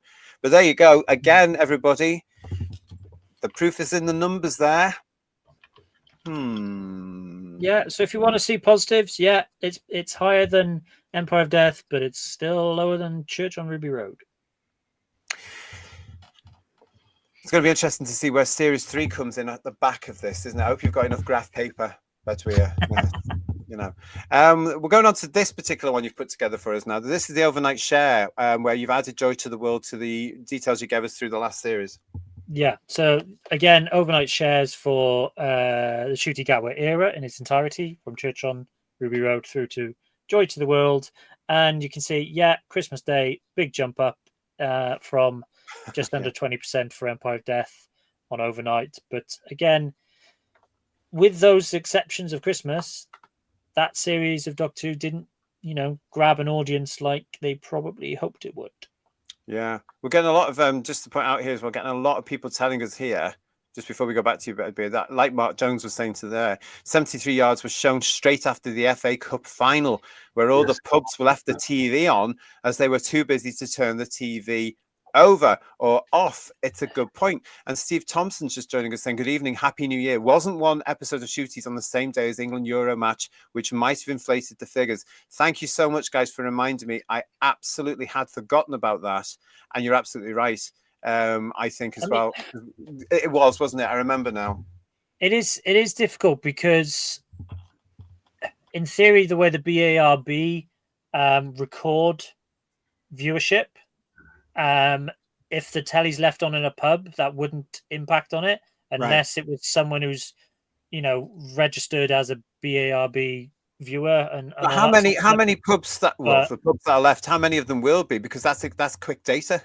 Yeah, I don't know that, and it's always going to favour the BBC. Like, that's all they ever have on. But at the same time, I think it's not so much the pubs; it's probably those people at home who watch the FA Cup final.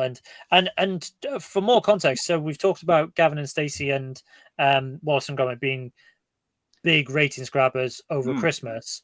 The only stuff in terms of live TV that actually gets a big audience is live sport. Particularly when it's an international at a major tournament. So those are the big ratings numbers for 2024, because we had European Championship football with England getting to the final, and that was the massive 20-odd million, you know, insane numbers that, you know, drama and general television can only dream of these days. Oh, totally. But again, this is something that they need to now, tomorrow, get back into their little offices, get back into their silly little world, and look at this thing and go, why are these delivering numbers that we haven't seen in decades? What did these two shows do? I think that they've looked at the data a little bit, because next season got a Doctor episode as well, so they're hoping that'll do really well. Yeah, apparently, yeah. I hadn't heard that one. Don't know why, but why is he not in it? That seems daft, unless you're trying to boost the figures, obviously. Yeah. That's outrageous if true, because they got nearly a month off or something, didn't they, between filming series 1 and 2? Yeah. Do you know what I mean? Well, we're coming to that. Sorry, Ian? No, I'm saying it's embarrassing, really, isn't it? There's, you've got 8 episodes, and the highest rated one from the previous season was the one you weren't really in. And in the next 8 episodes, there's going to be another one without you in that's probably going to rate higher again. Yeah. I don't know. To me, it shows how they've gotten themselves into that pattern. Now, I can understand why they were doing these so-called Doctor Who or Doctor Light episodes when they were doing 13 a year and they were doing it within 9 months. I can get that, sort of. I can understand that. They're doing 8 now. 8 episodes. They did that with Hartnell, didn't they? They did that with Hartnell when it was on 48 weeks of the year. There'd be episodes where he wasn't there, like in Time. Yeah, because he went off and had a holiday. Yeah, absolutely. And the supporting characters did, or the supporting actors did as well. Had to have the summer break. You would never have seen a Pertwee or a Tom Baker episode, or to be fair, Davison episode or later without the Doctor in it. You just wouldn't have seen it. It wouldn't have done it. It wouldn't have carried. Yeah. And the fact that they can do it now shows that actual main character isn't the draw at all. Yeah. And that's the problem. That's the problem. I wonder if it's possibly because he's part of this generation, some of whom, especially in that industry, can't work. I mean, come on. Absolute nonsense that is. Well, I saw that on Facebook the other day, and it made me laugh, and it said one of the younger generation burst into tears when the boss said, "Can you do an 8-hour shift?" Exactly, yeah. That made me laugh, yeah. Well, welcome to the real world. Yes. I blame the parents. And the adults around them, for crying out loud. Stop pandering to these loonies. Honestly, this is what the world's got to face up to when we're all dead and buried. It's not going to last 10 minutes, is it? So we've got. Thank you very much for joining us. Nice to see you. We'll keep your comments coming through. As you can see, Bedweir has joined us. We are going through his ratings analysis here as we're looking at Joy to the World, which has joined series 1 of Gatwa's first series. Where are we up to with this? We've got this one here. So we've just been looking at the overnight shares there. So obviously it's gone up there for Joy to the World. For the it's a big uptick because it's a Christmas Day episode. Yeah, and Wallace and Gromit's coming on after it. I'm going to be insisting on that. I'm going to absolutely think, yes, Wallace and Gromit has had a huge effect because look what Wallace and Gromit got. Massive figures, as we're saying there. So there we go. Now, you've given us this one as well. This is the season series averages for overnights. This is interesting. Yeah. So this is all the way back to 1963-64 and that original 26-year run. Then we jump back up for when Doctor Who returns. And you can see how that trend then begins to edge downwards before there's that curiosity of Jodie Whittaker's first series before we drop back down. And now we are at the lowest point ever. So, I always consider the overnight numbers to be a good reflection of whether an audience is interested and engaged in your program because they feel they need to watch it live. All the side player discussion, if there's enough in the same way I've just explained that, live sport is the big draw because everyone wants to watch that as live. If you've got drama that people want to watch, as Gavin and Stacey has proved, as Wallace and Gromit proved, people will watch it in big numbers. But Doctor Who just isn't there, and it's down lower than it's ever been in terms of, this last series that's just gone is, it's never been that low. That is really low. When you look, again, I don't know how people can actually defend this. It's very interesting as well. Actually, I have seen over the last few days certain diehard new series fans. You all know them. I'm not going to mention them, but you all know them, especially on X and on the Tube of Who. The diehard ones being a little bit wary now. And some of them even questioning the sort of episodes that they're producing, saying, actually, no, the public isn't watching this anymore. Not even the fans are watching this anymore. So maybe they are starting to actually realize that they can't defend this nonsense now because the pattern is consistent. As Bedweir is pointing out in all these lovely graphics, it's going down all the time. It's not there anymore, is it? So it's interesting to see how some of these diehards are actually starting to be slapped now with a wet fish. It's only taken 5 years for them to cotton on now, hasn't it? Bless them. Yeah. They're Or maybe clearly some of them are getting to the age of 30. Yeah. So to add a bit more context, so the Legend of Ruby Sunday had the smallest on transmission overnight audience for Doctor Who ever. Dot and Bubble was the lowest +7 rating for Doctor Who since 2005, and that measurement came in. And that only just got above Legend of the Sea Devils by about 120,000 viewers for 28-day ratings as well. So we are talking, these numbers have been low previously. Legend of the Sea Devils was just less said about that, the better. But Dot and Bubble and Legend of Ruby Sunday are kind of rewriting these records for lowest number of viewers. It's just facts. And when you've got other programs like Gladiators and Mr. Bates versus the Post Office that did really well in 2024, you've got the new series of The Traitors, which I don't know if anyone's watching, but I am, and it's brilliant. That's gone up in terms of viewership. So the BBC and ITV, there are programs that will find an audience and grow organically, but Doctor Who's heading in the wrong direction. The thing with the Gladiators, I want to say hello to Robert Thomas there. The Ratings Graphics, the cracking time. Welcome to Who's Views, Robert. It's nice to see you. And from 8 million to just over 2 million, that's the inescapable facts, says Stephen Braddock. They are inescapable facts. But you've just mentioned 2 shows there. Now, we covered Gladiators last January, I think it was, and the huge success of Gladiators there. We looked about that here on Headlines. You've also mentioned this thing called The Traitors, which is around. Word of mouth has helped those 2 shows massively, because even I've heard of The Traitors with Claudia Winklebobble. Do you know what I mean? Even I've heard of this. I wouldn't want to watch it because it doesn't sound like my sort of stuff at all. It sounds like another lazy rehashing show. Sorry, but it does. But and also Bob really very melodramatic. I've seen that haircut too for about 25 years. I can't be bothered with it anymore. Why can't you shave it off and look like really trendy now? I don't know. Another Head and Shoulders advert. Oh, please. But it's a case of the word of mouth. People were talking about these 2 shows. Gladiators. You love the Gladiators, Bedweir. Phil loved the Gladiators. The kids love the Gladiators. Other people have talked about the Traitors. Did you see the Traitors? Do you see what's missing with Doctor Who? Nobody has said to me, "Oh, I watched Doctor Who on Saturday and I liked it." Nobody comes up to me and says. In fact, it's the reverse Who viewers. People will say to me, "Is that still on?" And I'll go, "Well, yeah, but you don't really want to know about it." It's really awful. And obviously, we're now in 2025, so we're now at a 20-year, 20 years of new Who. There's going to be some general apathy from your average audience. It's an old show. It's been around for so long.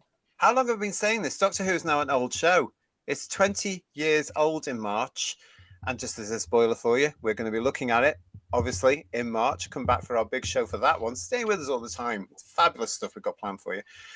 But look, it's a case of it's an old show. There is complacency around this. And because they have had 2, in my opinion, spectacular miscasts for the first time in its entire history, Whittaker and Gatwa, tick box, tick box, tick box.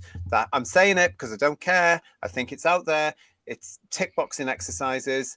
Unnecessary gender change, and then the queer thing. Oh, please. It's not Doctor Who. And the public has seen through it and gone, nah, switch off. Yeah. Matthew Pound is saying even YouTubers are on our side now, counting the New Year specials as Xmas specials. Are they? But they're not. No, they're not. But they're not. They're New Year. Yeah.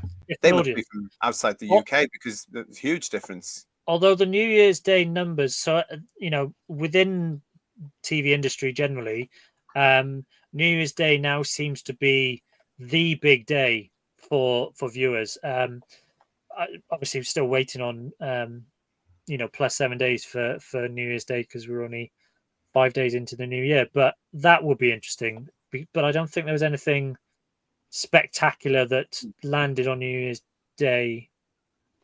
Maybe the start of the Traitors New Year. There was a Gladiators special. Maybe those have done quite well, but we'll see how those have done. But I doubt they will have compared to, the Christmas Day numbers that was. Well, the difference between Christmas Day and New Year's Day is that more people work on New Year's Day. Especially in this day and age that we're in, all the shops are open on New Year's Day, so all the retailers have to go back. If they're on a commission in retail, they have to, whether they want to or not, because that's where their money's going to be. And even that's sliced on them. They're very lucky to get 1% of anything they sell if they're on a commission. The hospitality, they work all the way through. There's so many people now, and you can even get remote workers now. So it's not what it was New Year when I was a kid. New Year was another. No, we're all shut today.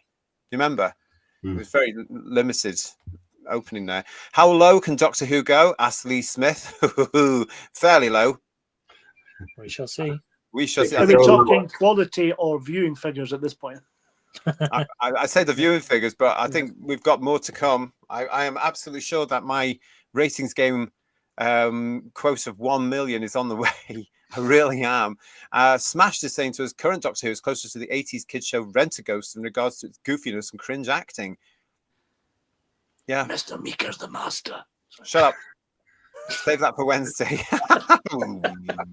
But no, he's right there, isn't he, Paul? Smashed. I mean, that's a good analogy, isn't it? Yeah. What else we got? Thanks very much, everybody, for joining us. We've got loads of you in the chat with loads of here. So true, JT says, Graham, in my experience, a lot of people don't even know who the current Doctor is these days. Isn't it still Capaldi? Only it was. They may have actually been and given him some proper scripts. And it's finished, says Java Bean. It's done. End it. I can't even open my classic Blu-rays due to the stink of this rubbish. Oh.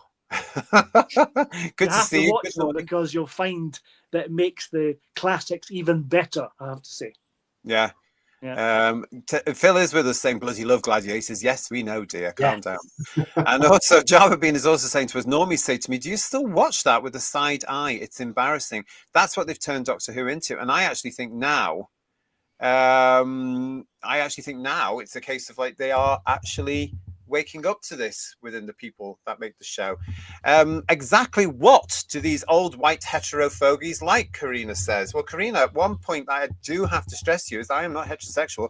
I am homosexual. I am same-sex attracted and bloody well proud to be. So shove that where the sun don't shine, lady. I can tell you. What do these old... We like Doctor Who and we like science fiction. And your brigade has infected our wonderful classic science fiction with poison, as far as we're concerned. And guess what? The days are numbered, because as we're proving on this very show with these analytics from Bedouia about the ratings, Doctor Who's day is over and done with. So you better get used to the idea, because it's not going to be around in a few years' time, dear. I can tell you. I mean, if Karina watched some of our other shows, Karina, he, she, it, I won't presume their gender, unlike the way that they presumed our sexuality. But if she looked at some of the other shows, she would see quite easily how much we absolutely adore Doctor Who, proper Doctor Who, when Doctor Who is made to the way that the format was meant to be made. And we love it more than anything else. We spend money on it like nothing else. Yeah. And we know what we're talking about. You know, I know that sounds arrogant, but we know what we're talking about. And we know good stuff because, you know, science fiction fans, we've been science fiction fans with millions of others around the world for 30, 40, 50 years. Some of us on this channel, some of our Who viewers, were there on the night Doctor Who was broadcast on the 23rd of November, 1963, and stuck with it until this nonsense that has come through now. And it's even more heartbreaking for them because they grew up with William Hartnell all the way up to where we are today. And they've seen what these people have done to the show today. For what reason? Nonsense. Modern day nonsense. Going back to Karina's point, though, can I say, what has our sexuality got to do with it anyway? I don't understand. Well, nothing. It's just a typical example of somebody having to put you into a label so that they understand you. But you're very welcome, Karina. Stay as long as you want, but I might ignore you because I don't give a toss what you think, quite frankly. Don't give a toss. But there you are. Thank you. What else? If you were joking, somebody said you might have been joking. If you were, good, but thank you. I find it funny because it's all out of context. But if it was, fine. Rent-A-Ghost had the Merker on it. Well, the same horse performers anyway. Yeah, we covered that. We don't want to. Yeah. We you can go and see our Warriors of the Deep review where we talk a little bit about that, because it's all fun, that one, wasn't it? Oh, brings back the memories. It'd have been more scary if it had been the horse, really, wouldn't it? Just smashing through It would the have door. been, yeah. Oh my God, it's Dobbin. Dobbin. But January 1984, of course, Warriors of the Deep. And it actually hit me today, of course, 5th of January 1985 was when Attack of the Cybermen Part 1 was broadcast here in the UK. 40 years. Wow. That's what struck me 40 years ago tonight. Yeah. Goodness me. 5:20 BBC One it was on. Happy days. Let's go back to the report. What's this one? We had this one. This was the season series averages, weren't we, that we can see and go down. And then this is a graphic that everybody will know. Bedouin, here you go. This is your lovely block graphics that you were doing for us in the last series. So Yes. you've added to this now, obviously. Yeah, so obviously Joy to the World, the overnight figure in blue at the bottom. So adds on to, well, I mean, it's kind of a weird anomaly when they are quoting our plus 7 days and plus 28 days. So they just quote our 7-day figure as, in this case, the Church on Ruby Road was 7.49 for plus 7. They don't actually, put that into context. So for that episode, it added 2.76 million to the overnight figure. Now, this is something we've brought up again and again on this channel. When Russell T Davies goes on the Today program at the start of December and says over 50% of the figures are now from iPlayer as opposed to BBC One, these numbers do not relate to that data at all. So he's talking nonsense because, as you can see, surely no. You're telling porkies, Bedouin. Who'd have thought? We can't have that. There is only one exception to that rule, and that is Boom, which we'll see a bit later, which did buck that trend. But as you can see from these blocks, the vast majority of Doctor Who's audience comes from that overnight figure. So when people on Twitter, X, the Tube of Who want to spout off about people moaning about the overnight rating and that they don't matter, this is why the overnight rating does matter, because it makes up the bulk of your audience. Fact. Yeah. The other thing about this as well, if somebody is tuning in on a Saturday night, bearing in mind that in Britain, Doctor Who is looked at totally different to anywhere else in the world. We've grown up with this. This is part of our institution. It is part of our televisual habit. We have an expectation, whether you're a fan or not, of what Doctor Who is. And at the moment, it's not. It's obviously not hitting. But if you're a member of the public and you're tuning in, say, "Oh, I fancy a bit of Doctor Who tonight before I do whatever," and then you see this and it's not grabbing you, you're not going to go and watch it on iPlayer either, are you? You're not going to go back and say, "Oh, I'll just watch it when it's more convenient for me." That's utterly nonsense about this. I keep saying, don't I? It's the die-hard fans that go back and watch this nonsense over and over again so they can understand the bloody story and have a look and see if there's any bits and pieces they've missed out or whatever, like we used to do back in the day when we'd record it on the C90 and go back and listen to it all the time, or when you just recorded it on the VHS. I remember watching Mordred Undead billions of times that week. Yeah.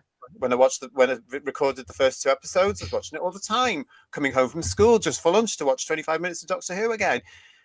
That's what they're doing with iPlayer now. There's no difference in it, really. It's just that back then it wasn't recorded. Now it is. And I reckon it's the same people pushing it. It's not the public. Yeah.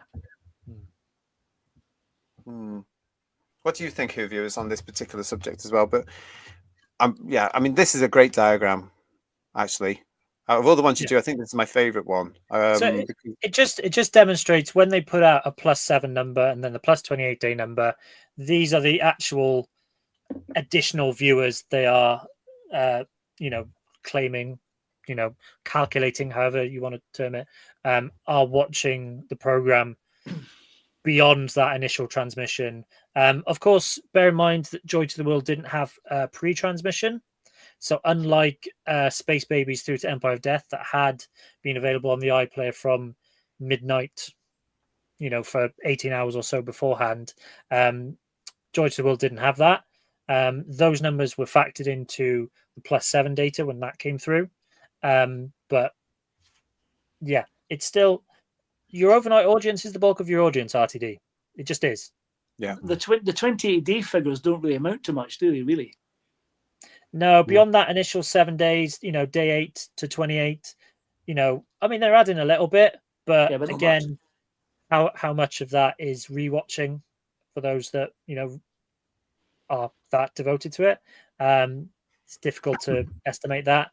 But yeah, we're talking, 250,000 up to, at most 700,000 viewers over a 3-week period. The problem is that fact, like most things that these people don't agree with, the facts doesn't suit the ideology now or what they want to do or the business that they're saying, because again, it's one of these things where they've been saying for years and years and years now, streaming is the most popular, it is the future, it is the way everything's going, the iPlayer is their equivalent of this. And yet on the back of that, we reported last year as well on headlines that RTD is preparing for the end of the BBC with the Disney deal. Ho ho ho. Depending what week it is, obviously. Yeah, now that the industry is coming back now, saying actually the streaming giants are all bursting, it's all popping. Where are we going to go to next? What's it going to do? And all the fact is, from what I can see, is they're just not providing the public with the entire range of good quality entertainment that the public wants.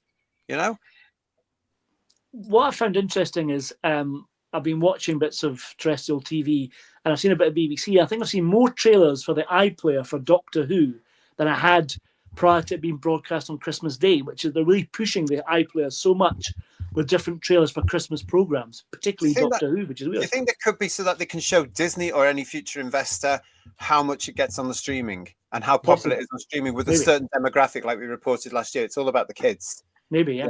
Who aren't necessarily paying the BBC TV license, by the way. Now, to counter the point I've just made, there might be a good chunk of that audience that is using the iPlayer to watch a live transmission. But I would imagine that would count as your overnight number. Yeah. At least, if I was doing the counting, that's what I'd want it to be. Then so you can watch live television. I wish you were doing the counting, Bedweer, I have to say. Well, you can watch live television. I need more fingers, but... Yeah. At least you be honest. Yeah, allegedly. Is that right? You can watch the live television on the iPlayer now? Yes, yeah. And you can rewind live television, so you can go back to the start of a program and all that sort of stuff. So that option is available. I didn't realize that. How do you do that? Do you just go onto the iPlayer and it says playing now or live on television now or something? Yeah, you just go to a TV guide and start from the beginning. All right. So that might be a factor, but that's a different. They're making a different point to, they're trying to imply that people are watching it outside of that transmission, which is not accurate as these numbers demonstrate. Yeah. So that could explain an awful lot of stuff that I've been wondering about, really, about the fact that you've got your live television on the iPlayer, but they're labeling it as iPlayer when actually it should be live TV. And that's where that device thing that we were talking about last year will come in, about people watching it on these things and watching it on iPlayers and all this sort of stuff then, because they can get the app, can't they? This is where all this technology is making things very, very, very confusing, and they are clouding the issue of how many people are sitting down watching this. Because I can guarantee you, again, with the state of Doctor Who, it's not the public. It's going to be your diehard fans who are sitting on a bus or a train or something like that. Or I'll just watch another episode of Shooty Gatwa's Doctor Who, or Jodie Whittaker's Doctor Who, or something like that. It can be fudged, can't it? It can be melded. I don't think you can take iPlayer statistics figures seriously too much until you have to sign in and authenticate yourself with a TV license reference number or something like that, and it only counts your viewing as a unique view, so you can't watch something multiple times. I think if you watch this Christmas rubbish 5 times, it should count as one view. Yeah. And until it does that, you can't take its figures too seriously, I don't think, because it just doesn't get around the multiple watches. Because what was it, Bedweer? Was it 30 seconds counts as a full watch, or 5 minutes? It wasn't much, was it? Well, this is where there isn't clarity. It can be as low as 30 seconds. I think sometimes it depends on the length of the program as well. So if it's a shorter program, then you only have to hit like a certain percentage of it. If you're watching a 2-hour movie, it'd be different. So Yeah, I mean, these numbers are sketchy. This is why I take data from the BARB and the industry reporter broadcast, because hopefully they are getting accurate data from an independent source, not just Hopefully. taking what the BBC feed them. But who knows? It's a very murky and slightly confusing system, which, you know, we're just going on the data that's put out there into the public domain, and making conclusions based on that data compared to other data that they've put out. So Noel is saying to us here, Noel Thrust is saying, I watch football on iPlayer. Right, okay. Yeah, interesting this, isn't it? And yeah, so you can watch live. Yeah, Marjorie's saying the facts are there and those tossers can't handle the truth. Yeah. Tony's saying to us, I watched The Seeds of Doom the other night, and for 6 episodes with quality television, unlike a bad hour on Christmas Day. Yeah, I mean... But not on the iPlayer. Rick is saying to us, maybe the BBC are counting live views on iPlayer twice and fudging the figures there too. It wouldn't surprise me at all. Because as Bedweir's wonderful ratings analysis is showing us, there's discrepancies here between what is reported and what the actual figure is. Well, let's assume that someone has the iPlayer app on their phone and watches a live broadcast of a program. Maybe they, wind back to the start, having missed the first 5 minutes or whatever. Surely, if you are the BBC, you want that view to count and that to factor into your overnight. Yeah. If not, they're doing themselves a disservice by not doing that. So surely logic would dictate that those numbers are factoring in. So it could be that the overnight number does include people watching as live on the iPlayer, but it's still part of your overnight number because it's a live broadcast as live broadcast of something, even if you've wound it back, to the start of the show. It's a really interesting, curious point. This has all been set up to be deliberately misleading so they can show how popular their absolute nonsensical content is. Because the BBC isn't what it used to be. I mean, it's all farmed out now to independents who get told what they can and can't do by the people who are buying the show in, whether it be the BBC, ITV, Channel 4, whomever, who do that commission. I think it's such a shame when you've actually had Wallace and Gromit and Gavin and Stacey on Christmas Day now with huge audiences. And, as we pointed out, things like Gladiators. Also things like Mr. Bates versus the Post Office, good quality stuff that people sat down on the night in their millions across the United Kingdom to watch. They really need to start looking at all this data and all these popular shows to say, what are we doing wrong with everything else and how can we get... Because, Doctor Who, for example, could be a massive hit again with the public if they took all the crap out of it and all the minority interest DEI bullshit. Get rid of it all. That's not Doctor Who. It's not what we want. And you would have a fan base there that would help you. We would help you to support you. If it was a show we liked, we would come back and help support and promote it. Yeah. It was weird. You're watching Headlines. Thank you for joining us. It's the 5th of January, 2025. We are here with Bedweir, who's going through the ratings analysis report, the latest one with all the data that we've got here available to us. So thanks, Bedweir, for all your hard work. We've got a couple more slides coming. But at this particular point, I want to say, yes, here we are in January. We already mentioned one show we've got for you in January, The War Games in Colour. Our review of that is coming to you this Wednesday, live on the channel at 8 o'clock here in the UK, 8 p.m. But we've got more coming up for you in January. And if you're a Third Doctor fan, this is the channel for you. Because, have you heard? Steady. Season 7 is 55 years old now, this very month, which means, of course, in turn, that it's been 55 years since the mighty Pertwee made his debut as the mighty Third Doctor, and we're celebrating it. We're heading back to 1970 in the next few weeks as we celebrate 55 years of the Pertwee era with our Season 7 overview, our review of Spearhead from Space, and a celebration of Liz Shaw and Caroline John in our companion piece series. These shows are now up for you on the channel. to like and ring that little bell so you get notifications. But that's coming up for you in the next few weeks here on January on Who's Views. And I cannot wait to get into that. And what a great time as well, because season 7, of course, as we know, is, you'd think we'd planned this. Season 7 is on the way on Blu-ray on the collector's edition set to you very, very soon. I know you've all pre-ordered that. You're all excited, but what a way to celebrate on the eve of the release. They're all there for you. Season 7, our season overview, our review of Spearhead from Space, and a special show where we celebrate Liz Shaw and Caroline John. Come and join us for all of those. It's going to be a great month, isn't it, guys? If you want enthusiasm, that's the shows for you, definitely. Yeah. Julianne is saying to us, yes, the Dr. Heaven. Graham is saying season 7, the best season ever. We are all going to be talking about that, aren't we? Robert Payne, I'm as old as the Pertwee era, is my first Doctor. Marjorie, Marjorie saying to us, happy 55th anniversary to the debut of the Tom Pertwee era. All 3 streams, says Mrs. Lisa Pertwee, saying better have no one say a word about New Who. One can only pray.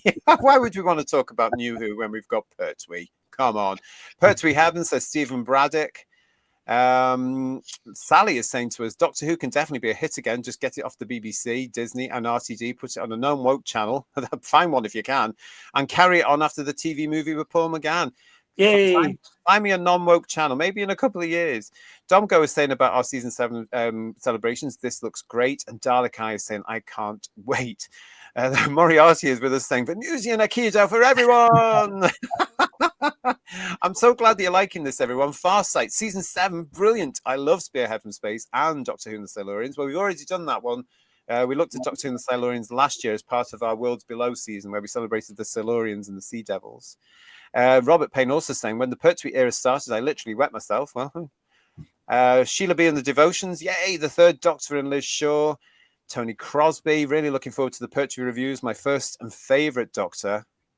55 years of him. I mean, wow, it's amazing. Yeah. Spearhead from Space still hits the mark from the moment I saw it all those years ago, says the Forbidden Man. It really does. I watched it again today, actually, because I just love it. Can't wait to talk about it. I watched it yesterday. I said to myself, I'll watch one episode, and then an hour and 40 minutes later, I was still sitting there watching it. Super, absolutely. Mark Green, I know, it doesn't. Let's all be here on Wednesday for emotional support for JT after the War Games with Mark Greaves. Yes, please. Back with us, the War Games. You see what we did there? It's like we planned these things, isn't it, really? We've got War Games and then we're going to... Yeah, anyway. Mudcrab, let's sure behave. And Smash is saying we'll always have old Who to fall back on, just like we did last time round when the show came off the air in 89. Lex Kane, yes, we know you like Inferno. You can tell us all about it in the season overview. And yes, finally, Liz Shaw will be getting some loving. Exactly, Stephen. That's what we want, really. We want to really cover that, because I still think that Liz is one of those forgotten companions, really, and she's brilliant in season 7. Yeah, season 7, says Digby, was such a brilliant and innovative season. How the show ought to renew itself. Oh yes. And Lee, he's telling us my first Doctor is a baby. Oh, all hail the beige uniforms. Said Graham. They were unusual. Yeah.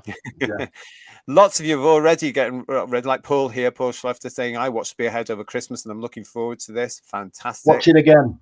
Yeah. Watch it again, definitely, yeah. Episode 5 of Inferno has the best cliffhanger ever, says Stephen. And ham-fisted bun vending. Yay, says Clive Calculator. That's season 8. Yeah, technically that is Terror of the Autons, but we'll let it slide. Yeah, well, it's still funny. It's still funny. One of those things, isn't it? So that's it. Yeah, lots planned this month. Hope, and I can tell you're going to like that. So come and join us for our Pertwee and season 7 celebration. 55 years of it. Wow. Seems like a summer cloud has been and gone there, doesn't it? Now, final one from Bedouia is this particular one. So what's this? So this is an extension of the previous graphic we were talking about. So again, the blue part of each pie is the overnight rating, and then the overnight to +7 increase is in green, and then the +7 to +28 increase is in purple. So if we start with Space Babies, that added 1.46 million viewers on top of the overnight number over 7 days, including the pre-transmission, and then another 420,000 viewers on top. So that's the purple bit, but that still equates to 58% of the plus 28-day number for Space Babies being made up of that overnight figure. Mhm. And you can see how that's fairly consistent across all of them.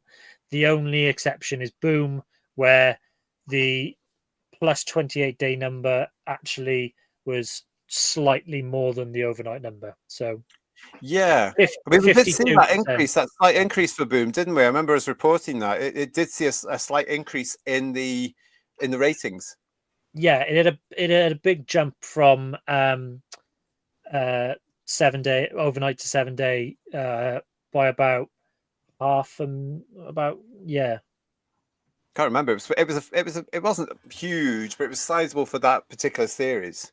Yes, but it had a very low overnight, basically. Yeah, it did. Yeah, yeah. So that increase was significant, and that's what's skewed it. So when Russell T Davies goes on the Today Show and says that people are following it on catch up and not on initial transmission, so the overnights don't matter, point them in the direction of this graphic, because this proves that the overnight number in 7 out of the 8 episodes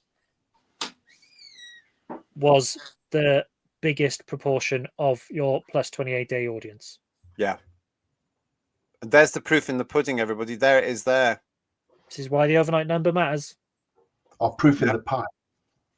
Yeah. And we get this all the time, don't we? We get fans telling us all the time after time and time again, it's not the overnight that matters. It absolutely is the overnight that matters as well.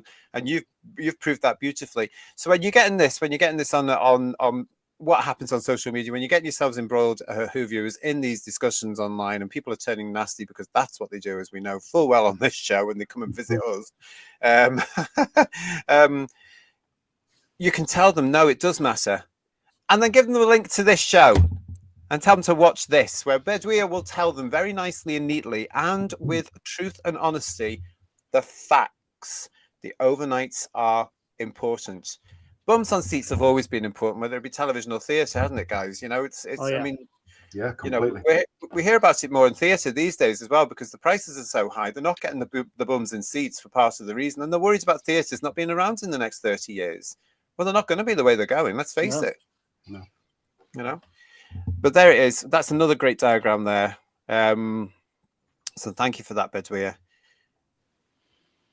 Brilliant, absolutely brilliant. So yeah, I mean, we've already seen, as we've mentioned at the top of this as well, we've already seen some of the outlets, some of the whatever you want to call it, some of the media reporting stuff. We had this one recently as well. This is from TV Zone.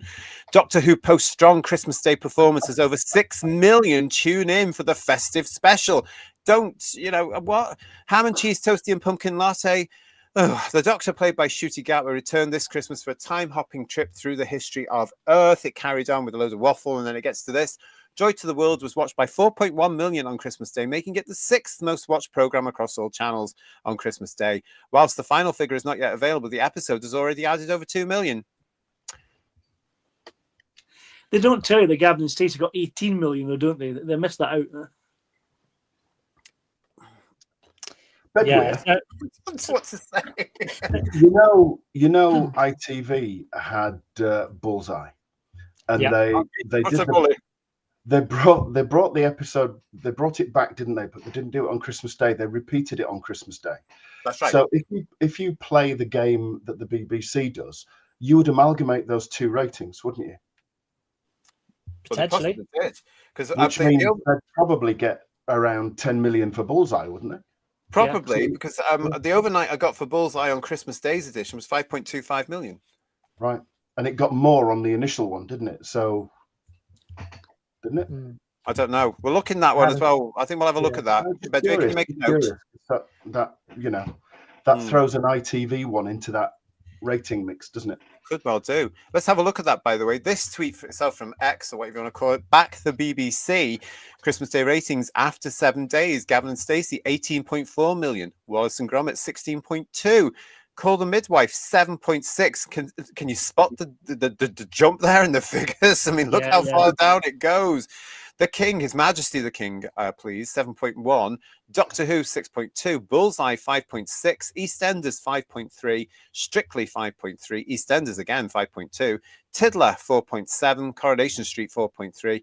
Mrs. Brown's Boys, 3.8. And Emmerdale, 3.3. It's a shame that Emmerdale didn't get more than Mrs. Brown Boys, because I would like to see Mrs. Brown Boys annihilated now, because it's been well past its sci-fi days. But there you go. That's from back the BBC. Christmas Day rating. What do you think of that, Bedouin? So that was the source that TV Zone cited. So the TV Zone article cited this tweet, and I've seen the Gavin and Stacey number reported as being in that sort of ballpark. I've actually seen the number at 18.2 million, not 18.4, and that was from my usual industry reporter broadcast. They quoted 18.2. However, the BBC themselves, the media centre at the BBC, put out an article saying that it had hit 19.3 million. So, again, we're kind of speculating at this point that Doctor Who's got 6.2 million because we can't corroborate this because the full numbers. You mean it could have more? No. Well, listen, when we get the actual officials consolidated, let's all come back and we'll talk about that official consolidation. We'll compare it to what we know, if that's okay for Twitter. We'll do that as well.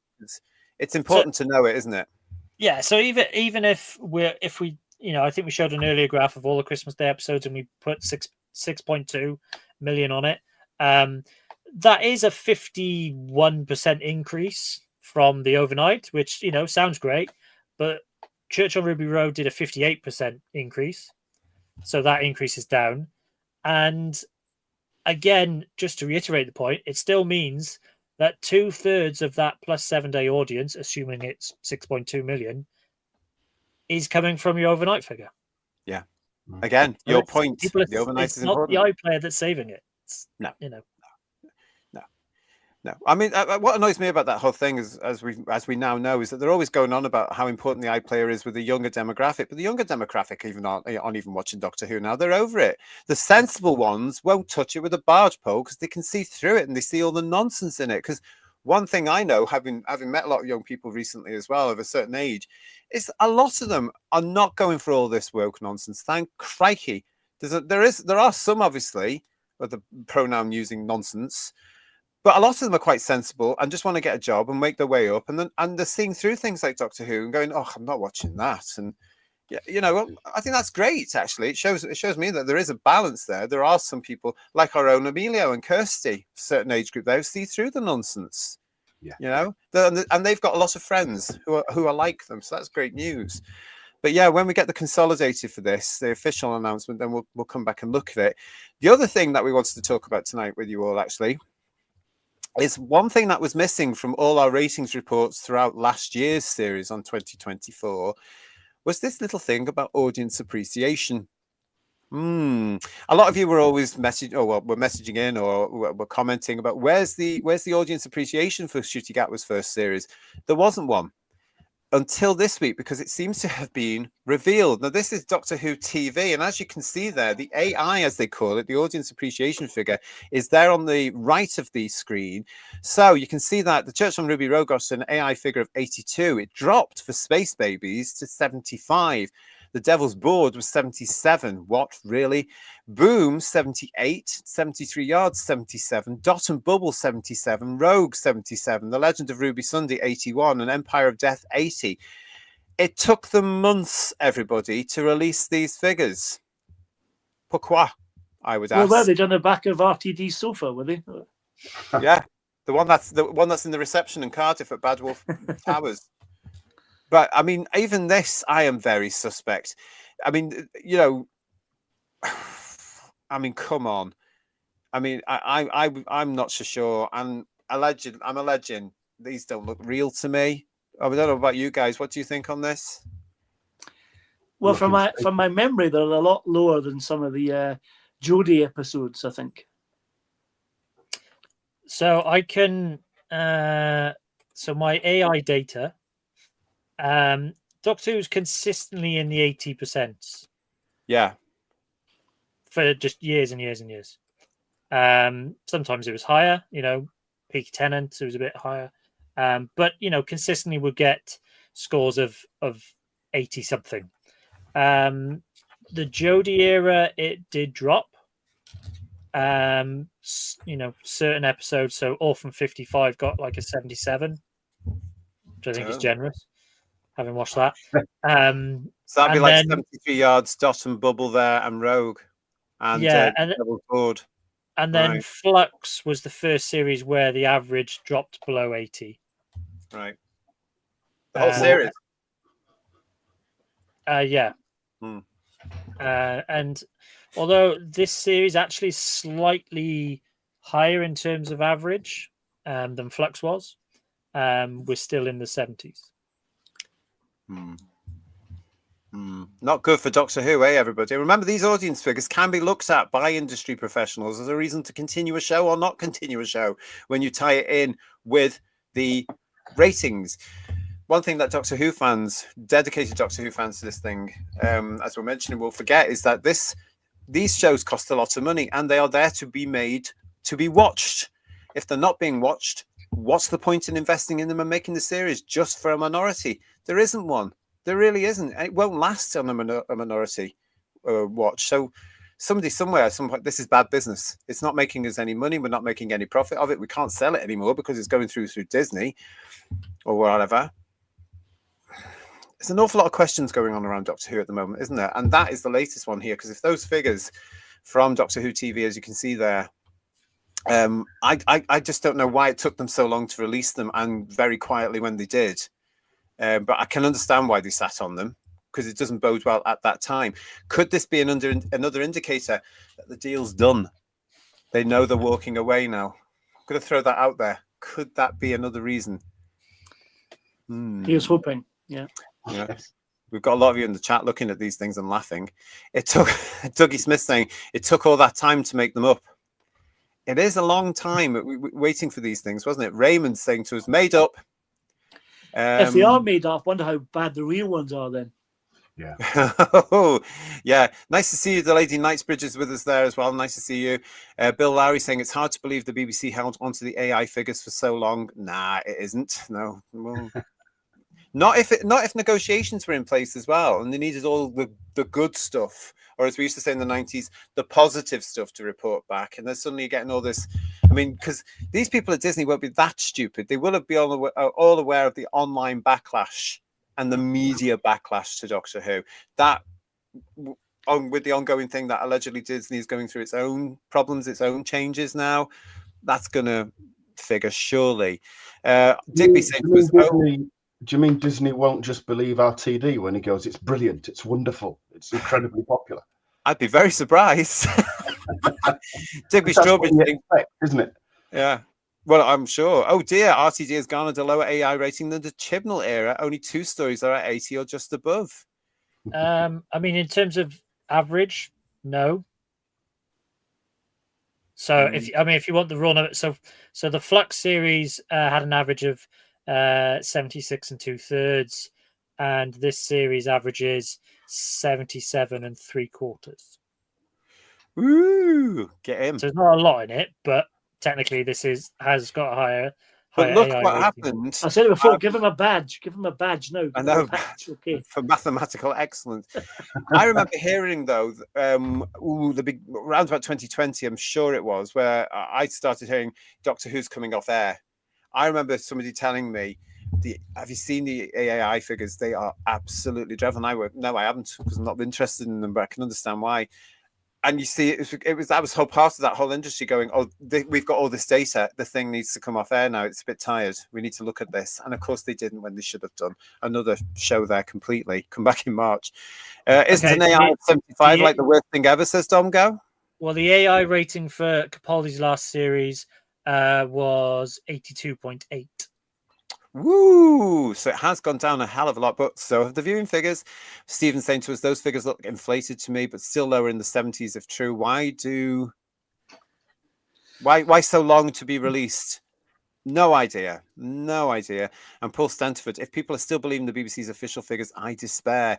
If there was nothing to hide, they'd have released these figures immediately. Don't believe them. What can you believe the BBC on these days? They can't tell a man from a woman, for crying out loud. What can you believe them on now?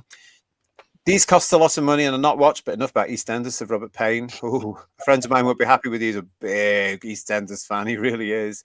And please excuse my ignorance, said Just Jordan, but how did they get to that figure? Good question. Oh, there's a panel of viewers that they I don't know how it's done. Yeah, in the old days, Just Jordan, it was done by this stupid thing your dad might remember, where they had this box which was connected to your television that sat on the top of your set in the old days, and it tallied up what you were watching and when you were watching and what you thought of it. You had to do something with like a remote control back thing to give it a score out of 10 or something stupid. I would imagine it hasn't moved on that far, but you are part of this system, and I don't know who takes part in it. I really don't, because half the country doesn't have a TV license anymore, as we know as fact. So you have to give a score out of 10 for every show you do. They're better going on to that stupid thing on Channel 4, the box thing, aren't they? Whatever they call Gogglebox or whatever. Gogglebox, yeah. You know what I mean? That shows you more of an appreciation, surely, when they sit there with a can of lager going, this is rubbish. Surely. It's interesting. I was flicking the channels and I saw some of Gogglebot's Christmas special, watching Christmas TV, and Doctor Who was nowhere to be seen. Yeah. I was going to say, have they done Doctor Who yet? Can you imagine? No, They'll be sitting there going... They did it a couple of years ago, I think, when Day the Doctor was on, I think, at one point, but they've not done it since, I don't think. But they enjoyed Gavin and Stacey. Oh, they did, yeah. Oh, well, you see? And so that will go down to we were a huge hit on Gogglebot. Oh, please, you're all hypocrites. Lee Smith is saying to us, RTD2's experiment has failed. Yes, it has, big time. We knew that in the last one, didn't we? Peter Venkman, fansite, nice to see you. If you have an ideological agenda, don't insert it into your so-called favorite show. Create your own show. The Lady Knightsbridge saying the viewing figures can't continue to decline. Surely there must come a point when someone says enough is enough. How much further can they fall before the chop? You would think so, Lady Knightsbridge, but then you've got common sense. But is this the year? Is this the year? Something's telling me on the back of my neck it could well be. Disney has no emotional or cultural allegiance to Doctor Who, so why would they reinvest, says Robert Payne. Yeah, as far as I'm concerned, it was just another IP, as it were. They went, oh, we'll have that before anybody else gets it. Yeah. You know, like they did with Star Wars and Marvel and the Muppets and all sorts of stuff. God bless the Muppets. They were never the same after Disney, weren't they? I wouldn't invest in Doctor Who. If I was an organisation like Disney or Netflix, I wouldn't invest in Doctor Who at all, unless there was a huge amount of preconditions. And like I've already said, take it away from Bad Wolf and don't let anybody that's had any involvement in New Who touch it at all. Apart from people like Gareth Roberts, who their writing is genius, you know, but the majority of the others, no way. No way. Rob Shearman, bring him back. That was great. I don't know if they would even now, because they've gone on to bigger and better things, haven't they? Yeah, true. But it would be nice to see them have a go. I don't know, but as again, you know, guys, I'm not into the showrunner thing. Bill Larry saying to us, Disney would have to have a very cynical turn of Monday, not to entirely trust RTD. Loads of comments coming here for you as well. Super John, it's nice to see you. Let's hope that RTD and Co goes. Fingers crossed. They have to, really. After all that hope, to an extent that we had about Bad Wolf coming in and all this sort of stuff, and now we're actually as fans saying, get the thing off the air. It's sad, isn't it, really? Craig Dunlop saying to us, I believe the figures to be correct. I can accept that 77 to 80 people actually like this dross. And they've all got YouTube channels. The similar level at Series 13, and the BBC were pulling the plug until RTD and Bad Wolf rocked up. Maybe they know now there's no Series 16, so no point hiding them.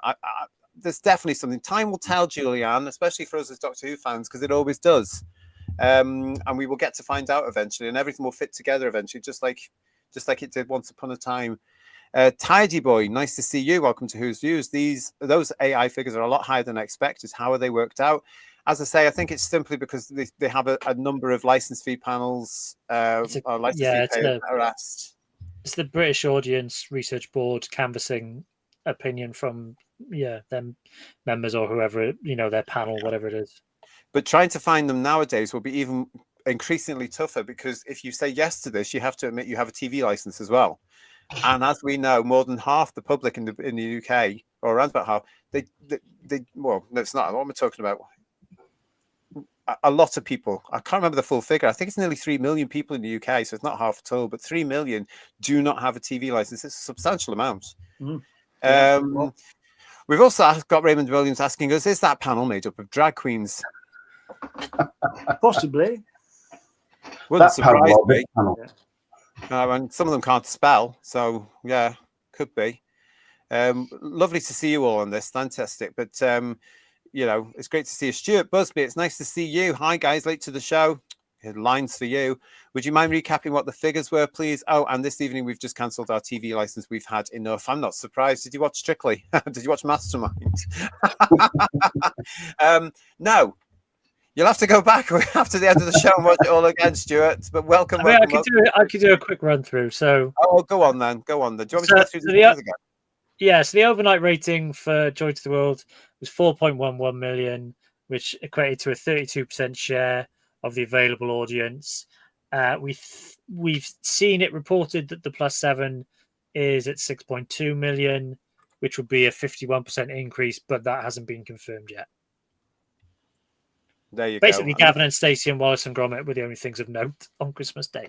Yes, they're the things that the British public, the great British public, tuned in for. These two series that have been off the air for so many years were massive hits. This, as we're saying in the show, clearly has to send a huge, you would think, wouldn't you, Stuart and everybody else, you would think they would send a huge message to the entertainment industry. Personally, I don't think they'll care. I think they'll go, oh, aren't we brilliant? Aren't we government? And then they'll bring out another bit of guff with drag queens in it as well. Is that going to be enough? Is Joy to the World going to be enough to take us to May with Series 2? Are the public going to come back for Series 2 in May? I don't think so. Of course, there was the now traditional trailer. Trailer? Can you call it that? That's what they call it at the end of Joy to the World. But going by what we've seen, these are the pictures that were released from the BBC on the very night as well. Are these pictures, is that little trailer that was out there going to be enough to bring people back to Doctor Who to watch the second series of Ncuti Gatwa? What a prat. I'm not so sure, Ian, that people are going to come back to this. However, what is he wearing? Can I just ask? Look at it. It's not the Doctor, is it, viewers? Come on. I mean, It looks like one of Ruby's outfits, doesn't it? He's nicked it. He's gone rifling through a wardrobe and thought, I'll have that. And she looks so comfortable, doesn't she?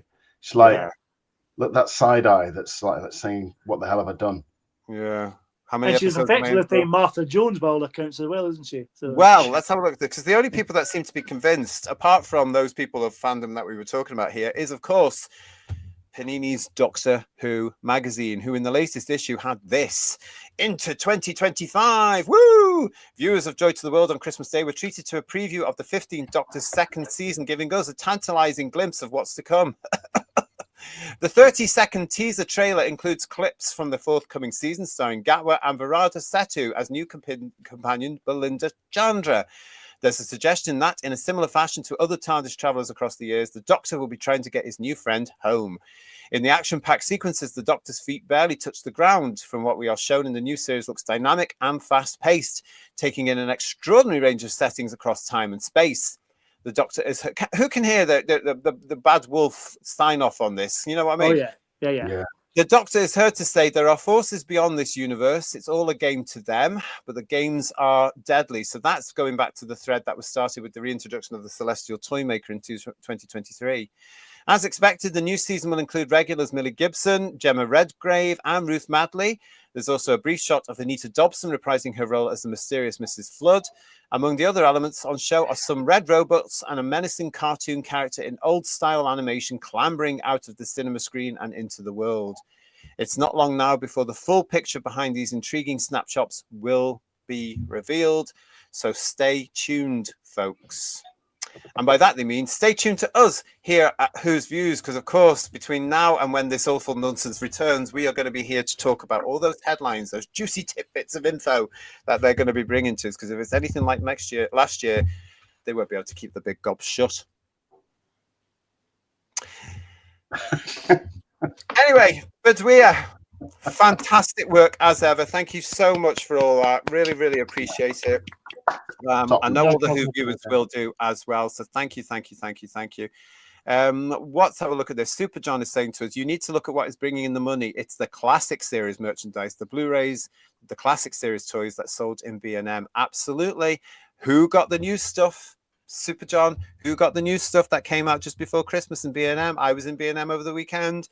Loads of the new stuff, none of the old stuff, because those 2 new sets, really, oh, bless them. I feel sorry for Character having to do those. SG is also saying to us, I don't have a license anymore. Join the club, mate, I tell you. Yeah, it really is. And Super John back with us saying, it's sad how many of us wanted the series back in the day during the wilderness years, and it's come down to this. Isn't it just? It really is. Pikehead 1 is with us as well. What's he saying to us? I think JT is RTD in a master type disguise, and one day he will reveal himself. Ooh, matron. Yeah, you never see them both together, do you? That's interesting. Oh my goodness. It's been fantastic to see you all with us, back with us. Thank you very, very much. Frobisher is going to turn out to be Feather McGraw come next Christmas. You just watched, says Moriarty. Like what you did there. Yeah. I would watch that. Actually, that's one way of getting Feathers, who's now unemployed, into Doctor Who, isn't it, really? Yeah. Because he can't get work when Wallace and Gromit don't want him, the poor thing. Bless him. But what a great show it was for that one. Bill Lowry saying, it's a skirt. Tony Farrell's TARDIS. Oh, goodness, he's in a skirt again. They'll call it a kilt to try and get rid of it, to try and get around it. We can't pretend. Does he need a sporran for it to be a kilt? What? Scott, does he need a sporran for it to be a kilt? Scots people, Paul, tell me. No. I have no idea. No. No, it doesn't. It doesn't have to be. You don't have to wear the whole thing for the kilt. It doesn't have to, because sometimes sporrans can get in the way, but you're still wearing a kilt. But it has to be a kilt, and wearing a denim version of it. I've always said that's not a kilt. Yeah. No. It has to be some sort of clan. I think, Paul. I don't know what your position is, but if it's just a tartan, if it's not tartan, if it doesn't have a clan on it, it's not a kilt. Well, that's it. The tartan is the kilt. Yeah, that's right. That the clan has to be what your tartan is kind of. That's your clan's colours, effectively. Yeah. Yeah. And the spawn is just a handbagging, to be honest. That's all it is. The handbag. So yeah. But yes, Stuart's saying to us, thanks guys, much appreciated. We didn't watch anything over Christmas. DVDs of films and old shows is all we're interested in now. Everything new is woke nonsense or rehashing old shows and ruining them. Stuart, we're going to agree with you on that one as well. I was delighted personally, Stuart, to see The Guns of Navarone was back on. One of my ultimate all-time favourites, and The Great Escape followed it. What a happy day that was for me. Got them on DVD, got them on Blu-ray, watching them every other week, didn't care. That made my Christmas, I have to say. Tony Crosby, where does he keep his jelly babies and Sonic in that? Where did Captain Jack keep his gun? Yeah. The last time I checked, kilts didn't have cargo pants pockets, said Craig Tunlop. I must say that back in the late 90s, early 2000s, I was wearing a kilt over cargo pants with chains and bits of leather and all sorts, because that was the trend by then. Sort of the punk look came back for a little while in the early 2000s. But anyway, allegedly. No, it wasn't alleged. It actually happened. It really was there. It wasn't a dreaming at all. No. We're going to demand photos now, JT, aren't we? I don't know if I've got any actually, but I looked fabulous, I can tell you, in the clubs. The Lady Knightsbridge is saying a massive applause for Bedweir. Thank you. There you go, from the Lady Knightsbridge. But yes, thank you, Bedweir. We really appreciate that. And we've asked him nicely, and he said yes, that when we do get the official consolidated, we'll come back and we'll add those to this, and we'll do another wee bit for you as well. For the moment, though, I want to say a huge thank you. If you're new to the channel, please subscribe. It's great to see it. If you have already subscribed, as usual, please go make sure that you are still subscribed to the channel. Thank you very, very much. If you haven't downloaded your Doctor Who flavored Who's Views Annual 2025, get over to the community tab right now on our channel and download that. That was our Christmas present to all of you that have joined us on Who's Views. There's a big thank you. So thank you so much for that. Hope you've enjoyed it if you already got it. If you haven't, go and download it and give yourself a little bit of a laugh, because it's brilliant. I'm really proud of that. So that's out there. And as mentioned, we're going to be back on Wednesday here for our review of the War Games in Colour. God help us. Looking forward to seeing you all for that one. I am dreading watching the actual blooming thing, but I'll have to go and get that sorted.